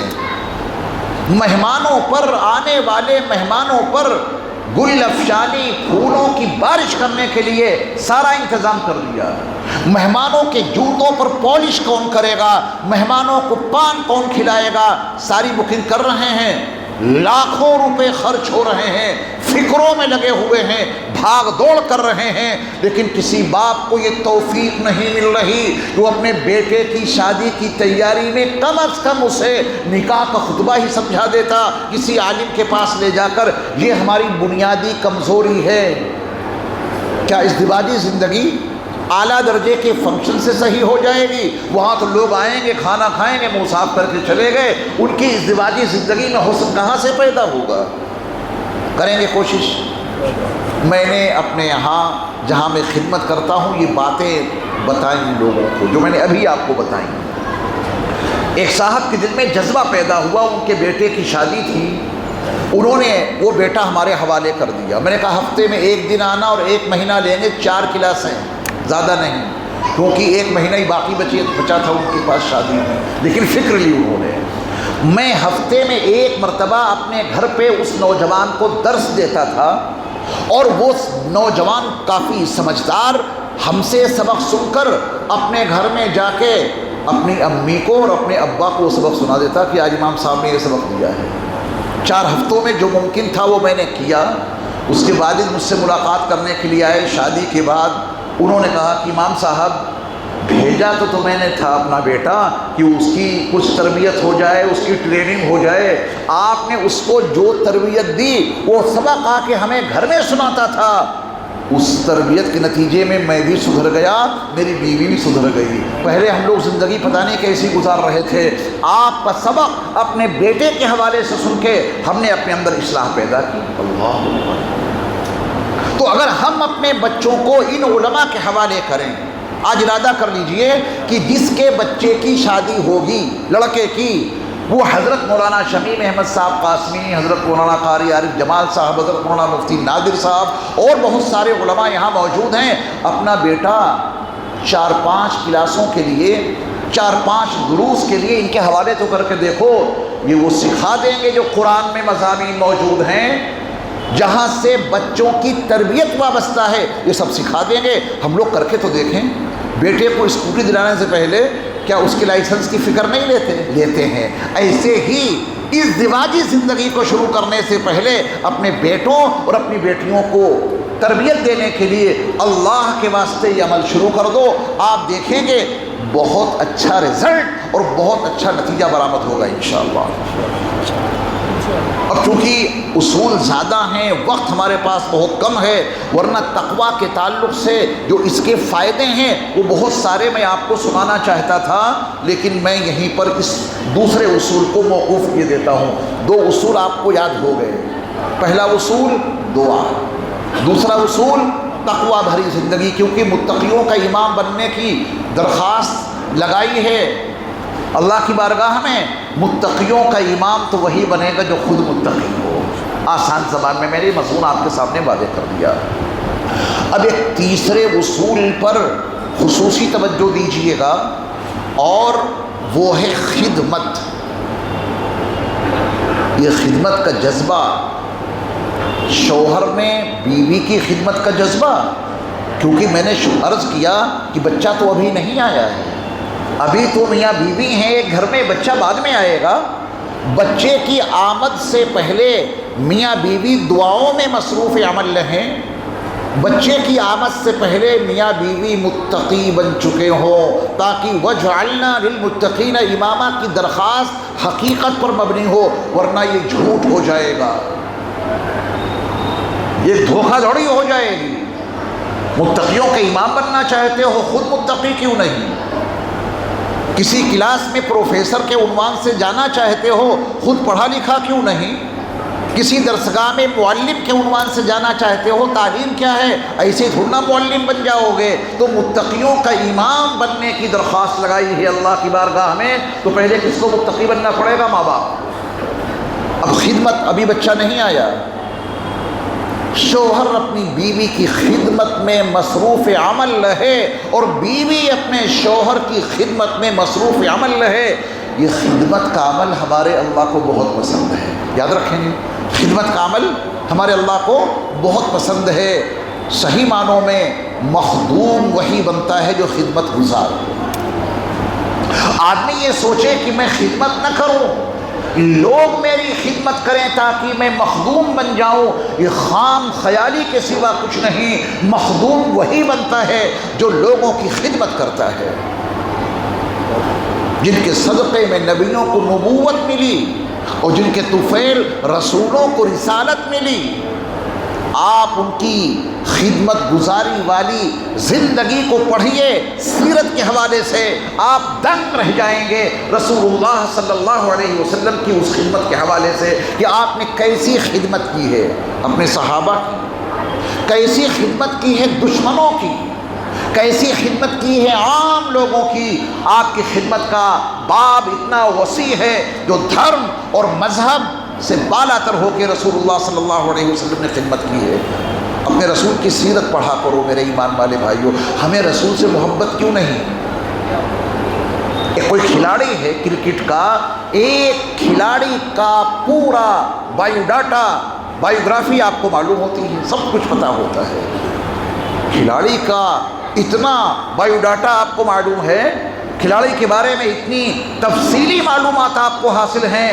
کیا اپنے نبی کے بارے میں بھی یہ معلومات حاصل ہیں کہ نبی کی 23 سالہ پیغمبرانہ زندگی کے 13 سال جو مکے میں گزرے وہ کیسے گزرے، اور نبی کی 23 سالہ پیغمبرانہ زندگی کے 10 سال مدینے میں کیسے گزرے، اور نبی کے وہ 40 سال پہلی وحی کے نزول سے پہلے مکے میں کیسے گزرے۔ پڑھ لینا تو لوگوں کی خدمت کا جذبہ اپنے آپ پیدا ہو جائے گا۔ ہمارے اور آپ کے نبی بچپن سے ہی مکے والوں کی بکریاں چراتے تھے۔ یہ خدمت کا جذبہ ہے جو آپ عملی طور پہ وہ ظاہر ہو رہا ہے۔ آپ علیہ السلام خود فاقہ کر لیتے تھے اور غریبوں کو، یتیموں کو، مسکینوں کو، بیواؤں کو، بے سہارا لوگوں کو، محتاجوں کو کھلا دیا کرتے تھے، اور رسول اللہ صلی اللہ علیہ وسلم نے یہی روح اپنے صحابہ میں پھونک دی تھی۔ ابو طلحہ انصاری کا قصہ آپ نے بارہا سنا ہوگا۔ آپ علیہ السلام کے ایک مہمان، اور آپ کے ہاں ضیافت کا انتظام نہیں، آپ نے صحابہ کے بیچ اعلان کیا کہ میرے اس مہمان کی مہمان نوازی آج شب کون کرے گا؟ ابو طلحہ انصاری کو نہیں معلوم کہ گھر کے حالات کیا ہیں، کہا کہ یا رسول اللہ ان کی مہمان نوازی میں کروں گا۔ گھر گئے تو پتہ چلا کہ کھانا اتنا مختصر ہے کہ آج رات ابو طلحہ کو بھی فاقے کی حالت میں سونا ہے اور ان کی اہلیہ محترمہ کو بھی فاقہ کر کے سونا ہے۔ کھانا اتنا مختصر ہے جو صرف بچے کھا سکتے ہیں۔ مہمان لے کے پہنچے تو بیوی نے کہا کہ کم سے کم گھر کا حال تو معلوم کر لیتے۔ سیدنا ابو طلحہ انصاری نے فرمایا کہ آج میری باری اور تمہاری باری فاقہ کرنے کی ہے، یہ نبی کا مہمان ہے، اب اس کے لیے بچوں کو بھی فاقہ کراؤ لیکن اس کو کھانا کھلاؤ۔ وہ سب پورا واقعہ آپ کے علم میں ہوگا۔ رسول اللہ صلی اللہ علیہ وسلم کے مہمان کو صبح لے کے پہنچے، ان کے حق میں آیت نازل ہو چکی تھی۔ شروع میں گھبرا گئے کہ میں کوئی خاص ضیافت نہ کر سکا، میری کوئی کمی تو ظاہر نہیں کر دی گئی، لیکن رب نے کیا فرمایا؟ یؤثرون علی انفسہم ولو کان بہم خصاصہ۔ یہ صحابہ ان میں روح پھونکی ہے میرے مصطفیٰ نے، اور ایسی روح پھونکی ہے خدمت کی کہ خود بھوکے رہتے ہیں اور اپنے اوپر دوسروں کو ترجیح دیتے ہیں۔ یہ خدمت کا جذبہ ایک مستقل چیپٹر ہے اسلام کا، خدمت گزاری کا جذبہ۔ یہ خدمت گزاری کا جذبہ ہم فنکشنوں میں پہلے دیکھیں گے، لوگ آئے ہیں ان کی مہمان نوازی میں جذبہ دیکھیں گے، نہیں۔ یہ جذبہ ہمیں سب سے پہلے اپنی گھریلو زندگی میں اس وقت بیدار کر لینا ہے جب صرف دو لوگ ہیں، ایک میاں اور ایک اس کی بیوی، ایک شوہر اور ایک اس کی بیوی۔ ان دو لوگوں کو اس خدمت کے جذبے سے سرشار رہنا ہے، ایک دوسرے کی خدمت کرنی ہے۔ ایسے ماحول میں جو بچہ آنکھیں کھولے گا وہ اتنا پرسکون ہوگا کہ اسے اپنے ماں باپ کی خدمت کا جذبہ کسی کتاب سے نہیں، ماں باپ کے عمل سے ملے گا۔ ہم چاہتے ہیں کہ ہر بات کتاب کے حوالے سے جائے، نہیں، یہ ہماری بہت بڑی بھول ہے۔ کتاب تو بچہ بعد میں پڑھے گا، عمل پہلے دیکھے گا۔ بچے نے ایسے ماحول میں آنکھیں کھولی کہ اس کی امی اس کے ابا کی خدمت میں ہر وقت لگی ہیں اور اس کے ابا اس کی امی کی خدمت میں ہر وقت لگی ہیں، یقین جاننا یہ جو پودا بڑا ہوگا، جب اس کی نشو و نما ہوگی تو کسی باپ کی زبان پہ یہ شکوہ نہیں آئے گا کہ اولاد بڑی نافرمان ہے، خدمت نہیں کرتی۔ یہ شکوہ کرنے کی نوبت نہیں آئے گی، کیونکہ اس نے پرورش پائی ہے اس ماحول میں جو خدمت گزاری کا ماحول تھا۔ پھر آپ دیکھیں وہ بچے اپنے باپ کی اور اپنی ماں کی خدمت میں کیسے لگ جاتے ہیں۔ اگر یہ کچھ ہو گیا، بچے خدمت گزار بن گئے، تو بغاوت سے اور شرارت سے اور عناد سے اور بغض سے اور زبان درازی سے، ہر چیز سے ماحول پاک رہے گا۔ یہی بچے آنکھوں کا نور اور دل کا سرور بن جائیں گے۔ ہم کچھ کر کے تو دیکھیں، ابا جی پڑے ہوئے ہیں، بھائی ذرا بیوی سے کہہ رہے ہیں کہ یہ چیز لاؤ، بیوی کہتی خود لے لو۔ اب بچہ بڑھ رہا ہے، یہ بات ذہن سے نکال دینا کہ بچہ ابھی تو بہت چھوٹا ہے، اسے کیا پتہ۔ اگر اسے پتہ نہ ہوتا تو بچپن میں اس کے کانوں میں اللہ اکبر کی اذان نہ دلوائی جاتی۔ یہ اس کے اندر کی تختی بالکل سادی ہے، بلینک پیپر ہے اندر، اس پر جو چاہو لکھ دو۔ اسلام نے کہا کہ سب سے پہلے اس کی سادی سی تختی پر اللہ کی کبریائی لکھو، اس کے داہنے کان میں اذان پکارو، اشہد ان لا الہ الا اللہ کہہ کر اس کی اس سادی سی تختی پر اللہ کی وحدانیت کی شہادت لکھ دو۔ اشہد ان محمد رسول اللہ پڑھ کے اس کے کان میں اس کے دل کی سادی تختی پر حضرت محمد صلی اللہ علیہ وسلم کی رسالت کی گواہی لکھ دو۔ اگر یہ کچھ جانتا اور سمجھتا نہیں ہے تو اس کے کان میں بچپن میں یہ اذان اور اقامت کیوں پکاری جا رہی ہے؟ یہ ہمارا تصور ہے کہ یہ کچھ جانتا نہیں، یہ ہمارا تخیل ہے کہ یہ کچھ سمجھتا نہیں۔ وہ سنتا بھی ہے، سمجھتا بھی ہے، ظہور بعد میں ہوگا، ظہور بعد میں ہوگا۔ اس لیے حکم ہے کہ چھوٹے سے چھوٹا بچہ ہو، اس کے سامنے بھی ماں باپ کو اپنی ازدواجی زندگی کے خصوصی تعلقات پردے میں رکھنے ہیں۔ یہ نہ سوچنا کہ یہ کیا دیکھ کے ابھی سمجھے گا، اس کی آنکھیں کیمرہ ہیں، ہر چیز ریکارڈ ہو رہی ہے اندر، آج نہیں تو کل اس کا اثر ظاہر ہو کے رہے گا۔ تو یہ خدمت گزاری بچوں کی تربیت میں بڑا اہم دخل ہے اس کا، اور خدمت بچے سے کرائیں گے یا خدمت کے ماحول میں اس کی پرورش کریں گے، یہ بہت بنیادی نقطہ میں نے عرض کیا ہے۔ ہم تصور یہ کرتے ہیں کہ ذرا بچہ اس قابل ہو جائے ہم اس سے خدمت لینی شروع کر دیں، خدمت کا کوئی عملی نمونہ بھی اس کے سامنے پیش کیا، خدمت کا کوئی بنیادی کردار بھی اس کے سامنے پیش کیا۔ اب وہ بڑا ہو گیا، اس سے خدمت لے رہے ہیں، اس نے منع کر دیا، اس کو وہ ماحول ملا ہے جس میں بیوی اپنے شوہر کی نافرمانی کر رہی ہے، اسے وہ ماحول ملا ہے کہ شوہر اپنی بیوی کے خلاف جا رہا تھا، تو اگر بیٹا باپ کی خدمت نہیں کر رہا، بیٹا یا بیٹی اپنی ماں کے خلاف جا رہے ہیں، یہ پہلا درس ان کو ان کے گھر سے ہی ملا ہے۔ اسلام یہ کہتا ہے یہ تیسرا بنیادی اصول خدمت گزاری کا اپنے اندر پیدا کرو، اس ماحول میں جو بچہ پرورش پائے گا اس کا سیدھا فائدہ کسی اور کو نہیں تمہیں ملے گا، اس کا سیدھا فائدہ باپ کو ملے گا، اس کا سیدھا فائدہ اس کی ماں کو ملے گا۔ تو 10:15 ہو گئے ہیں اور ابھی صبر باقی ہے، ابھی شکر باقی ہے۔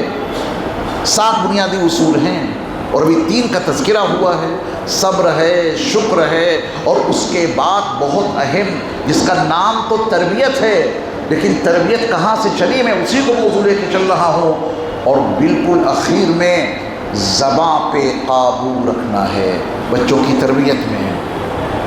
تو اگر آپ کہیں تو ان کو میں بہت جلدی پورا کر دوں یا یہیں پہ دعا کرا دوں، جو آپ چاہیں۔ بھائی آپ حضرات کے سامنے تقاضے بہت سارے ہوتے ہیں، عرض کروں تو اب خدمت کے بعد جو چوتھا بنیادی اصول ہے وہ ہے صبر۔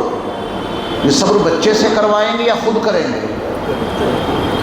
ابھی تمہیں ماحول بتا رہا ہوں۔ 6 نمبر پہ آئے گی تربیت لفظوں میں، ماحول بنے گا تو اس ماحول میں جو بچہ پلے گا بڑھے گا، تربیت وہاں سے شروع ہو رہی ہے۔ میاں بیوی کی زندگی میں صبر ہونا بے حد ضروری ہے۔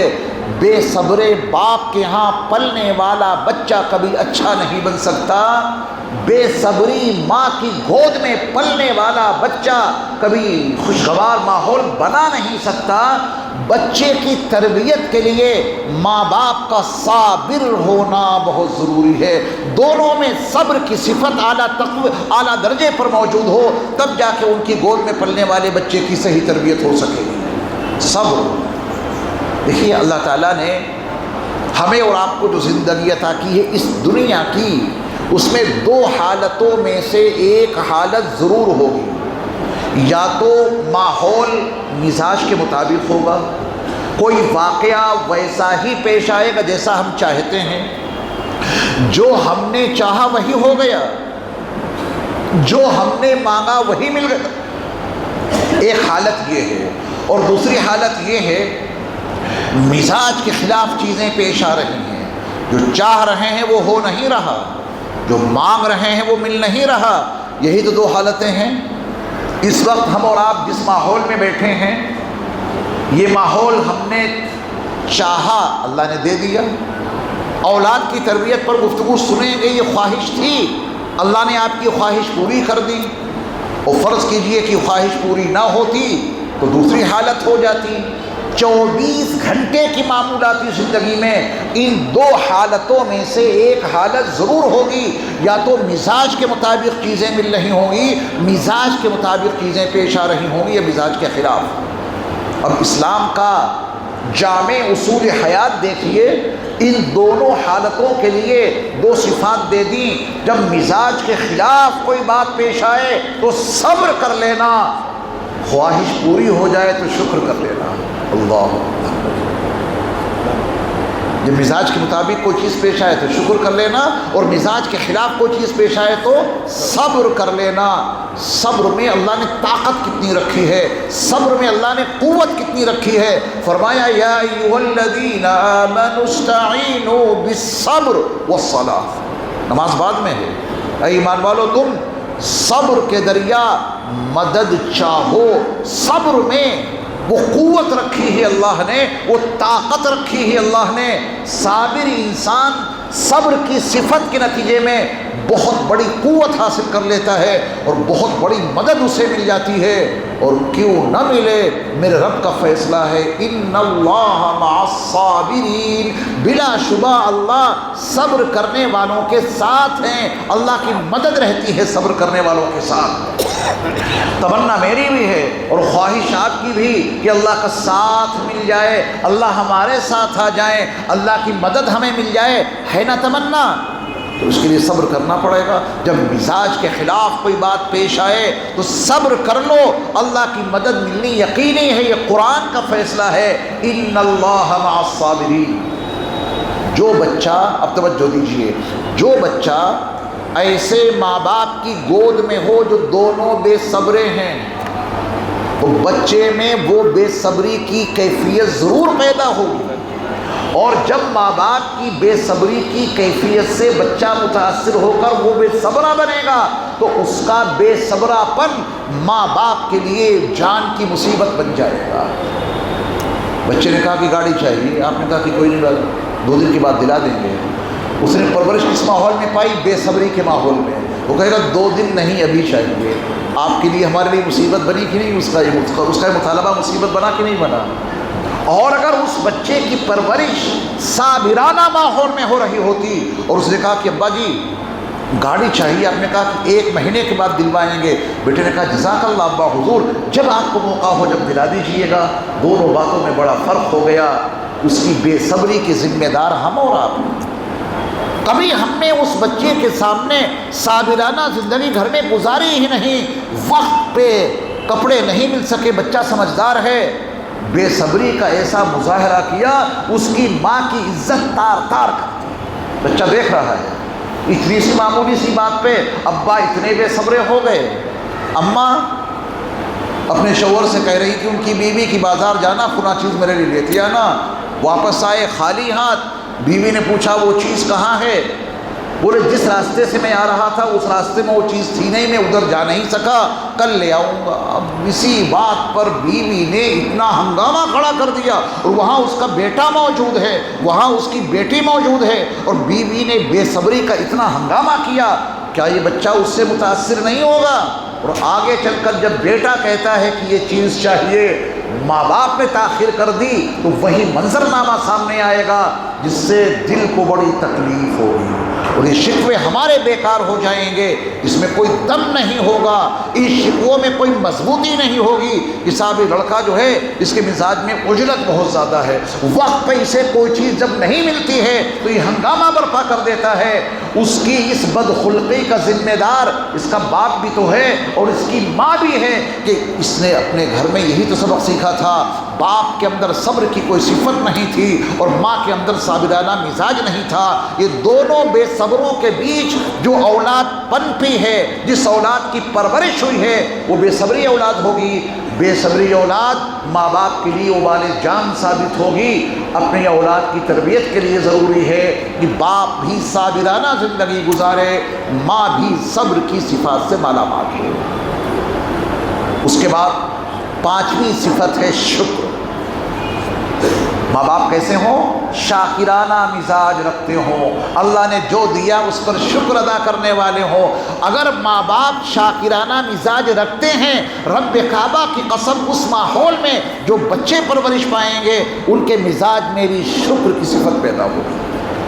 میں ایک جگہ جلسے میں گیا، کھانا لگا دیا گیا، باپ بیٹے دونوں میزبان، میں بھی، میرے ساتھ میں چند لوگ.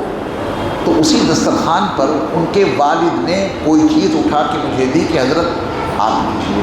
آدمی میزبانی میں ایسا کرتا ہے، چیز دسترخوان پر موجود ہے پھر بھی اٹھا کے دینے میں سعادت محسوس ہوتی ہے، خوشی محسوس ہوتی ہے کہ ہمارے مہمان ہیں، تو بجائے اس کے کہ یہ اٹھائیں میں ہی یہ چیز اٹھا کے ان کی خدمت میں پیش کر دوں.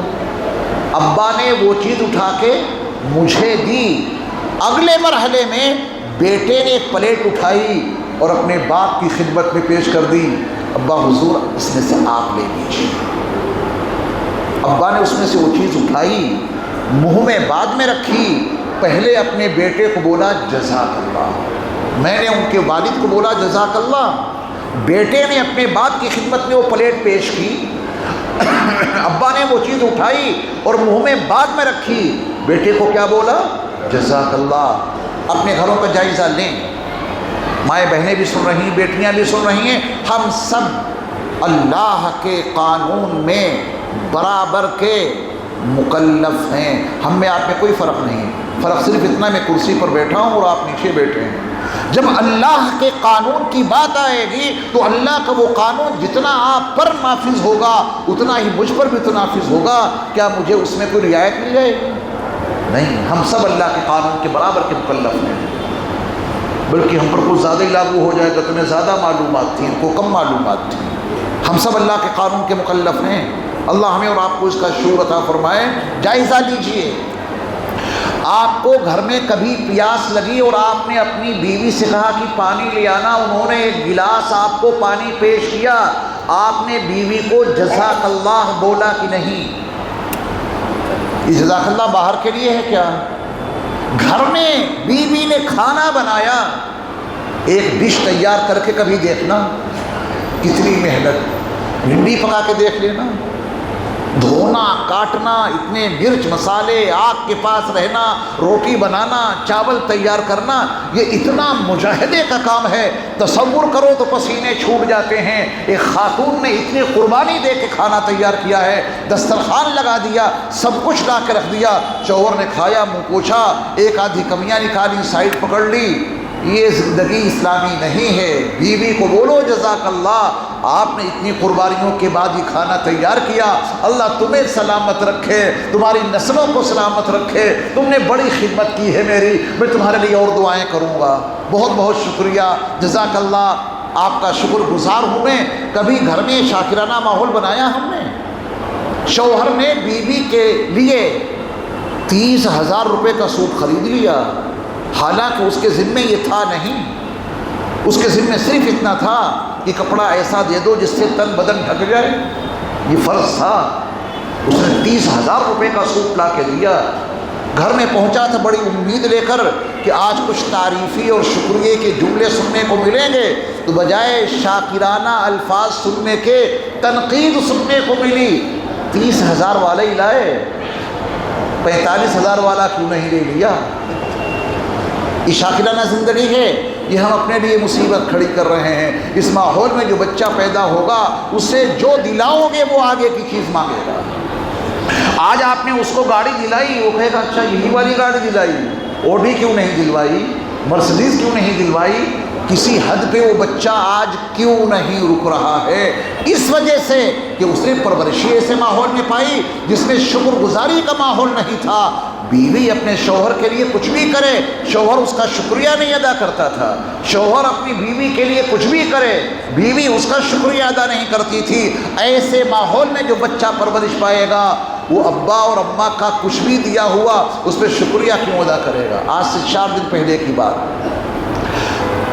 مجھ سے ایک صاحب بیت ہیں تو انہوں نے عقیدت میں مجھے کھانے پر بلا لیا، اپنے اعزاء اقربا کو بھی جوڑ لیا، میں اکیلا اور ان کے سارے متعلقین موجود۔ انہوں نے کہا کہ کچھ نصیحت کر دیجیے، تو میں نے صبر اور شکر پہ کچھ گفتگو کی۔ ان کا ایک بیٹا میرے سامنے تھا، میں نے ان کے بیٹے سے ایک سوال کیا، وہ سوال میں آپ کو ضرور سناؤں گا، اور بیٹے کا جو جواب تھا وہ میں آپ کو ضرور بتاؤں گا، اور جو اس فقیر نے نصیحت کی اپنے آپ کو مخاطب کرتے ہوئے اور ان سب کو مخاطب کرتے ہوئے، وہ آپ کو ضرور سناؤں گا، کیونکہ اس چھوٹے سے 4 دن پہلے کے واقعے میں ہم سب کے لیے تربیت کے لیے بڑا سامان موجود ہے۔ توجہ سے سنیے گا۔ ان کا بیٹا میرے سامنے بیٹھا تھا، میں نے کہا بیٹا موبائل ہے تمہارے پاس؟ خاص طور پہ جو ہمارے بچے نوجوان ہیں سنیں توجہ سے۔ کہا کہ جی حضرت میرے پاس موبائل ہے۔ اس نے نکالا، میں نے پوچھا کہ کون سا ہے تمہارے پاس موبائل؟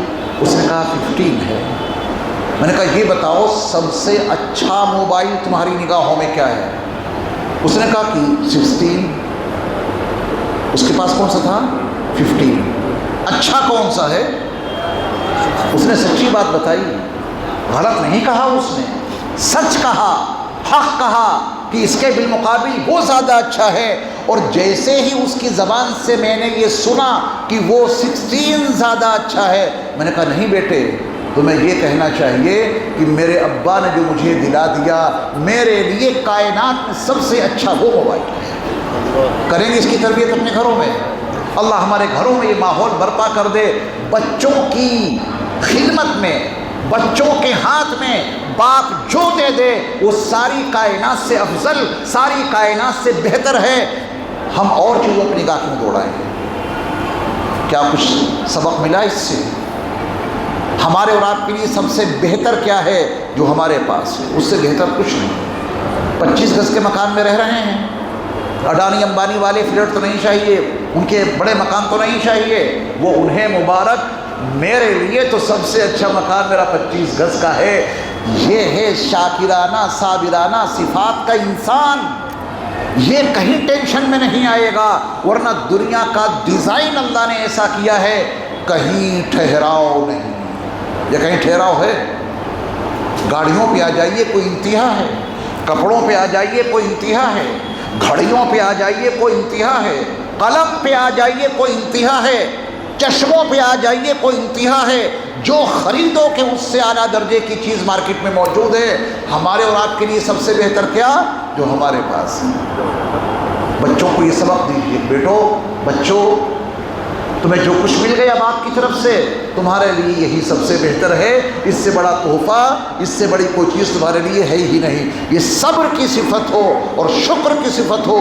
بچے کہیں کہ ابا حضور آپ نے تو ہماری حیثیت سے زیادہ ہمیں نواز دیا، ہم اس قابل کہاں تھے، ابھی تو ہم نے 5 روپے نہیں کمائے اور آپ نے آئی فون 15 ہمیں دلوا دیا، ہم تو اس قابل نہیں تھے۔ آپ دیکھیں گھر میں کتنا اچھا ماحول بنے گا۔ یہ صابرانہ اور شاکرانہ صفات کے ساتھ جو ماں باپ زندگی گھر میں گزارتے ہیں، اس ماحول میں جو بچے پیدا ہوں گے، صبر اور شکر کا مزاج ان کا بنے گا، اور اس کا سیدھا فائدہ کس کو پہنچے گا؟ ماں باپ کو پہنچے گا۔ پھر وہ کسی عامل کے پاس نہیں جائیں گے کہ بچہ بغاوت پہ آمادہ ہے، جو دو اسے ٹھکرا دیتا ہے، اس سے بڑی چیز مانگتا ہے، عامل صاحب کوئی تعویذ دے دیجیے، کوئی تعویذ اس کا ہے نہیں۔ یہ کالا مرغا، یہ زعفران کی شیشیاں، یہ بوتلیں، یہ سارا ساز و سامان جو یہ عامل منگاتے ہیں، اس کا کوئی علاج سے تعلق نہیں ہے، یہ ان کے ساری ذاتی مفاد سے وابستہ ہیں۔ یہ مسئلے تعویذوں سے حل نہیں ہوں گے، یہ مسئلے حل ہوں گے تربیت کے نتیجے میں۔ صبر اور شکر کا مزاج گھروں میں ہونا چاہیے۔ وَإِسْتَأَذَّنَ رَبُّكُمْ لَئِن شَكَرْتُمْ لَأَزِيدَنَّكُمْ وَلَئِن كَفَرْتُمْ إِنَّ عَذَابِي لَشَدِيدٌ۔ شکر کا فائدہ، شکر کے 2 بڑے فائدے ہیں، اس کے بعد ہم آگے بڑھیں گے۔ شکر کا بڑا فائدہ یہ ہے کہ شکر کے نتیجے میں نعمت کی حفاظت ہوتی ہے، اور حفاظت ہی نہیں، شکر کے نتیجے میں اس نعمت میں اضافہ بھی ہوتا ہے۔ اللہ، یہ مزاج ماں باپ کو بنانا پڑے گا اگر اولاد کی تربیت چاہتے ہیں۔ بغیر ماں باپ کے شاکرانہ صابرانہ مزاج کے اولاد میں صبر اور شکر کا مزاج پیدا ہو ہی نہیں سکتا۔ چھٹی چیز ہے تربیت کرنا۔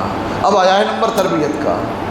لفظوں میں تربیت تو شروع ہو گئی تھی دعا سے، اور یہ 5 اصول جو میں نے بتائے عملی طور پہ تربیت آپ کرتے آ رہے ہیں۔ اب تربیت عملی طور پہ کیسے کی جائے؟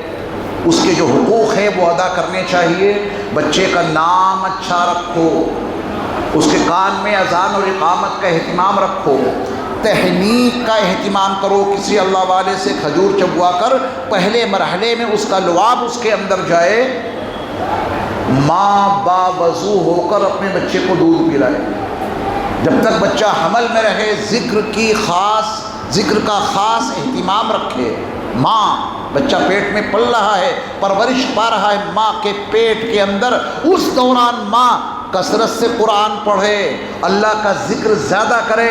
خواجہ قطب الدین بختیار کاکی رحمۃ اللہ علیہ کے واقعات پڑھ لیجئے گا۔ ماں کی اس نیکی اور ماں کی قرآن کی تلاوت کے کتنے اثرات اس بچے پر مرتب ہوئے جب وہ دنیا میں تشریف لائے۔ بچہ دنیا میں آ گیا، جب بچے کو دودھ پلائیں تو داہنی جانب سے، داہنے پستان سے ابتدا کریں، کیونکہ رسول اللہ صلی اللہ علیہ وسلم کو ہر اچھے کام میں داہنی جانب مقدم رکھنا پسند تھا۔ یوں نہیں کہ بچے کو اٹھایا چاہے ادھر سے پلا دیا دودھ، جائے گا تو بچے کے منہ میں ہی دودھ، اگر بائیں پستان سے پہلے پلایا جب بھی دودھ منہ میں جائے گا، داہنے پستان سے پہلے دودھ پلایا تب بھی اس کے منہ میں جائے گا، پیٹ میں جائے گا۔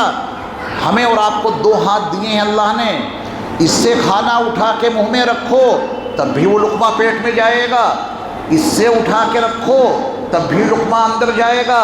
فرق کیا ہے میرے ایمان والے بھائیوں؟ فرق یہ ہے داہنے ہاتھ سے لقمہ منہ میں رکھو گے تو نبی کی سنت پہ عمل ہو گیا، اب یہ لقمہ اندر جا کے نور پیدا کرے گا، یہ رحمانی عمل ہے۔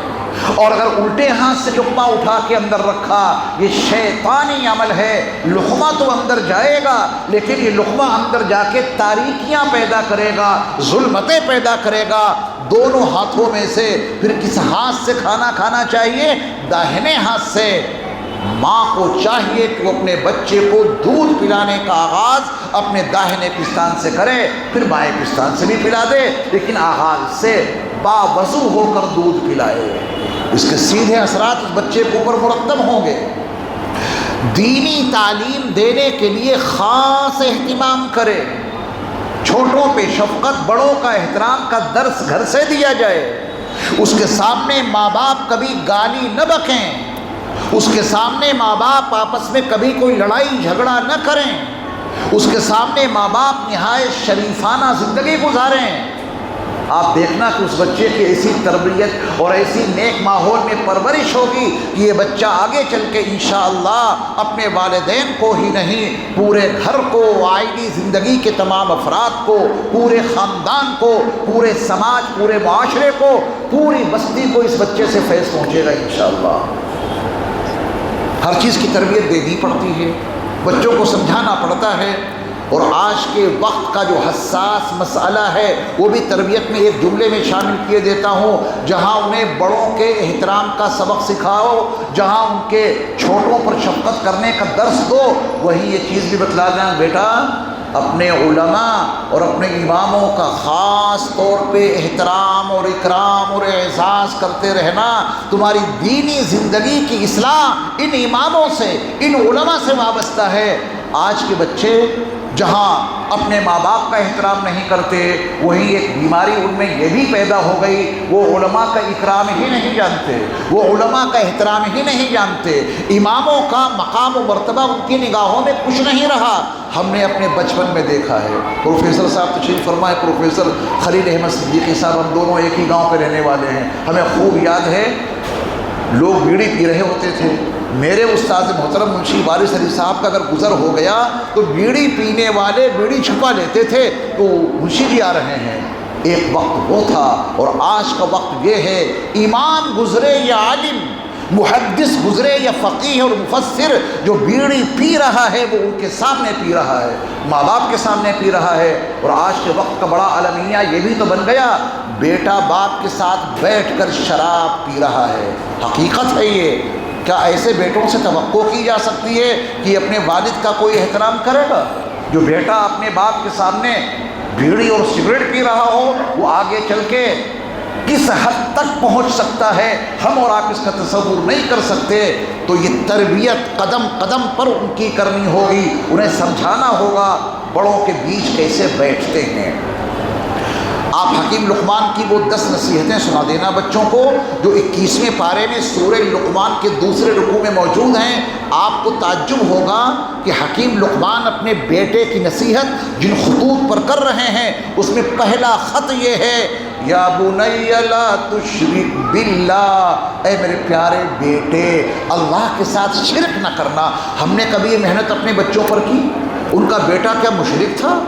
نہیں، ان کا بیٹا موحد تھا، مگر مزاج بنانے کے لیے باپ کو یہ درس دینا پڑے گا، یا بنی لا تشرک باللہ۔ یعقوب علیہ السلام زندگی کے آخری مرحلے میں ہیں، موت کے آثار نمایاں ہوئے، اپنے بچوں کو طلب کیا۔ دیکھیے تربیت، تمہارا مکان ہے کہ نہیں، تمہارا تجارت کا سامان ہے کہ نہیں، یہ کوئی سوال ہی نہیں۔ بوڑھے باپ یعقوب نے اپنے سارے بچوں کو جمع کر کے صرف اتنا پوچھا ہے، میرے بعد عبادت کس کی کرو گے؟ اللہ، کیا ان کے بچے، ان کی اولاد غیر اللہ کی عبادت کرتے تھے؟ نہیں، تو عبادت تو اللہ ہی کی کرتے تھے، لیکن ذمہ داری کا احساس دلانے کے لیے پوچھا میرے بعد تم کس کی عبادت کرو گے؟ جب انہوں نے بتایا کہ اسی اللہ کی جو ابراہیم، اسحاق اور آپ کا معبود ہے، ہم اسی معبود کی عبادت کریں گے، انہیں سکون ملا۔ یہ ہماری زندگی کا حصہ ہونا چاہیے تربیت کے اندر۔ اور بس آخری بات، آخری اصول وہ ہے زباں پہ قابو رکھنا۔ اگر باپ کی زبان بے قابو ہو گئی، بس سمجھیے گھر کا پورا نظام خراب ہو جائے گا، تربیت کے سارے تانے بانے بکھر جائیں گے۔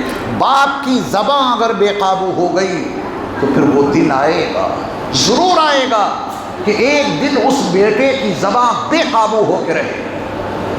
آج باپ طاقتور ہے، بیٹا تھوڑا کمزور، وہ زبان کی بے قابو، باپ کی بے لگام زبان سے، بے قابو زبان سے گالیاں سن رہا ہے، طرح طرح کی باتیں سن رہا ہے۔ ایک وقت وہ آئے گا، ضرور آئے گا، ممکن ہے کہ آ جائے، باپ بڑھاپے کی دہلیز پہ پہنچ کے کمزور ہو جائے، وہ کمزور بیٹا جمع ہو جائے، پھر باپ کی بے قابو زبان اس کے بیٹے کے منہ میں آ جائے گی، پھر وہ بیٹا اپنے باپ کو زبان سے بہت تکلیفیں پہنچائے گا۔ زبان کو قابو میں رکھنا بچوں کی تربیت کے لیے ازحد لازم اور ضروری ہے۔ ماں کی زبان بھی قابو میں رہے۔ اگر ماں کی بے قابو زبان کے بیچ بچوں کی تربیت ہوئی ہے تو پھر دیکھنا بیٹیاں کیسی باتیں سناتی ہیں ماؤں کو، کیسے کوستی ہیں اپنی ماؤں کو، کیسے تانے دیتی ہیں اپنی ماؤں کو۔ یہ زبان منتقل ہو گئی، الفاظ منتقل ہو گئے۔ رسول اللہ صلی اللہ علیہ وسلم کے بڑے معروف صحابی ہیں سیدنا عقبہ ابن عامر رضی اللہ تعالی عنہ، یہ قاہرہ میں، مصر میں، ایجپٹ میں آرام فرما ہے۔ فاتح مصر حضرت عمرو بن العاص کی پہلے قبر ہے۔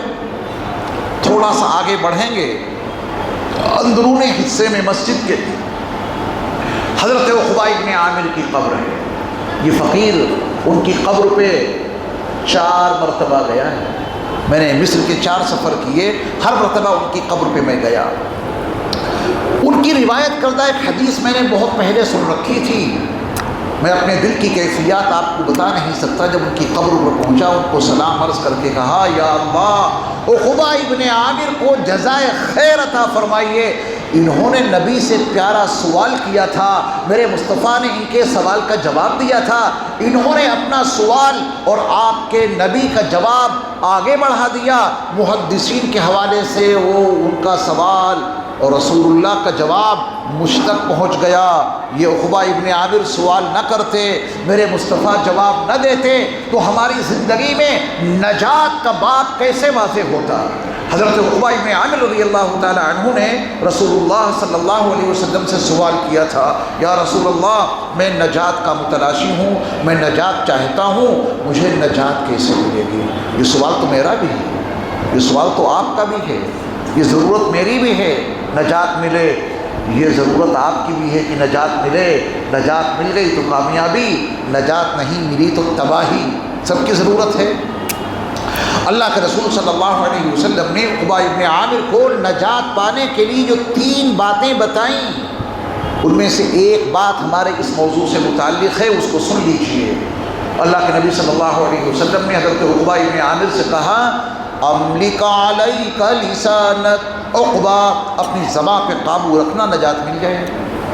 2 چیزیں سنانے کا موقع نہیں، پھر کبھی صحیح انشاءاللہ، یہ بات ہمارے موضوع سے متعلق ہے۔ املک علیک لسانک، اپنی زبان پہ قابو رکھو، تمہیں نجات مل جائے گی۔ گھر کی مصیبتوں سے نجات پانی ہے تو زبان پہ قابو رکھو، گھر کی پریشانیوں سے نجات پانی ہے تو اپنی زبان پہ قابو رکھو۔ یہ زبان بے قابو ہوگی تو کسی اور کے لیے نہیں، والدین کے لیے، ماں باپ کے لیے، آئلی زندگی میں دیگر افراد کے لیے، خاندانی زندگی میں خاندان والوں کے لیے، سماجی اور معاشرتی زندگی میں سماج اور معاشرے کے لیے یہ لڑکا وبال جان بنے گا، کیونکہ اس کی زبان بے قابو ہو گئی۔ ہمارے سماج میں، ہمارے معاشرے میں لوگ کیسی کیسی زبانیں استعمال کرتے ہیں، سب دکھی ہیں، بڑا بد زبان ہے وہ بد زبان کسی اسکول یا کسی کالج سے اس نے بد زبانی نہیں سیکھی ہے، اس کو بد زبانی ملی ہے اس کے گھر سے، کیونکہ اس کے ماں باپ اپنی زبان پہ قابو نہیں رکھتے تھے۔ یہ 7 اصول یاد ہو گئے، میں دہرائے دیتا ہوں۔ پہلا اصول دعا کرنا۔ کہاں سے شروع ہوگا ہمارا کام تربیت کا؟ دعا کرنا۔ نمبر 2 تقویٰ۔ یہ تقویٰ پہلے دوسروں کو متقی بنائیں گے یا خود بنیں گے؟ ماں باپ بنے متقی، پھر دیکھنا کتنی اچھی تربیت ہوتی ہے، بہت اچھی تربیت ہوگی انشاءاللہ۔ اس کے بعد نمبر 3 اللہ پر خدمت سے انسان مخدوم بن جاتا ہے، خدمت، آپ نے بڑا اچھا یاد کیا ہے۔ نمبر 4 صبر، ماشاءاللہ۔ نمبر 5 شکر، سبحان اللہ، صحیح یاد کیا آپ نے۔ نمبر 6 تربیت، لفظوں میں تربیت شروع سے جاری ہے، دعا سے تربیت جاری ہے، لیکن اس کا ایک چیپٹر ہے مستقل، اس پہ محنت کرنی پڑے گی۔ اور 7ویں چیز زبان پہ قابو رکھنا۔ یہ 7 اصول ہیں جن سے توجہ دینا آخری جملہ ہے اور بہت اہم جملہ ہے۔ ان 7 اصولوں کی بنیاد پر ایک گھر ہی نہیں، ایک سلطنت چلائی جا سکتی ہے، ایک مملکت چلائی جا سکتی ہے۔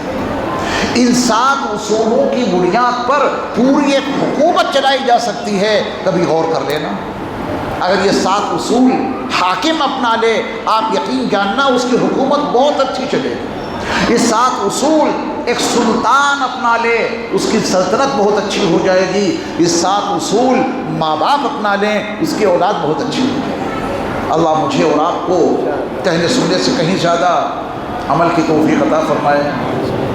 کچھ زیادہ ٹائم لے لیا میں نے آپ کا۔ خواجہ صاحب کا نصیحت بھرا ایک شعر جو میرے لیے اور آپ کے لیے بڑا لازم اور ضروری ہے، اسے سن لیجئے۔ آپ فرماتے ہیں کہ حضرت خواجہ صاحب کو جانتے ہیں؟ حضرت خواجہ عزیز الحسن صاحب مجذوب نور اللہ مرقدہ، جو حضرت والا تھانوی نور اللہ مرقدہ کے خلیفہ ہیں، یہ میں ان کا نصیحت نامہ سنا رہا ہوں۔ آپ فرماتے ہیں کامیابی تو کام سے ہوگی، کامیابی تو کام سے ہوگی، نہ کہ حسن کلام سے ہوگی۔ بات کتنے ہی اچھے پیرائے میں کیوں نہ کہہ دی جائے، کہنے والا خود عمل نہیں کرتا، سننے والے عمل نہیں کرتے، تو کیا کامیابی مل جائے گی خالی اچھی باتوں سے؟ کامیابی تو کام سے ہوگی، نہ کہ حسن کلام سے ہوگی، فکر اور اہتمام سے ہوگی، ذکر کے التزام سے ہوگی۔ اللہ ان صفات کے ساتھ ہم سب کو عمل کی توفیق عطا فرمائے۔ وآخر دعوانا ان الحمد للہ رب العالمین۔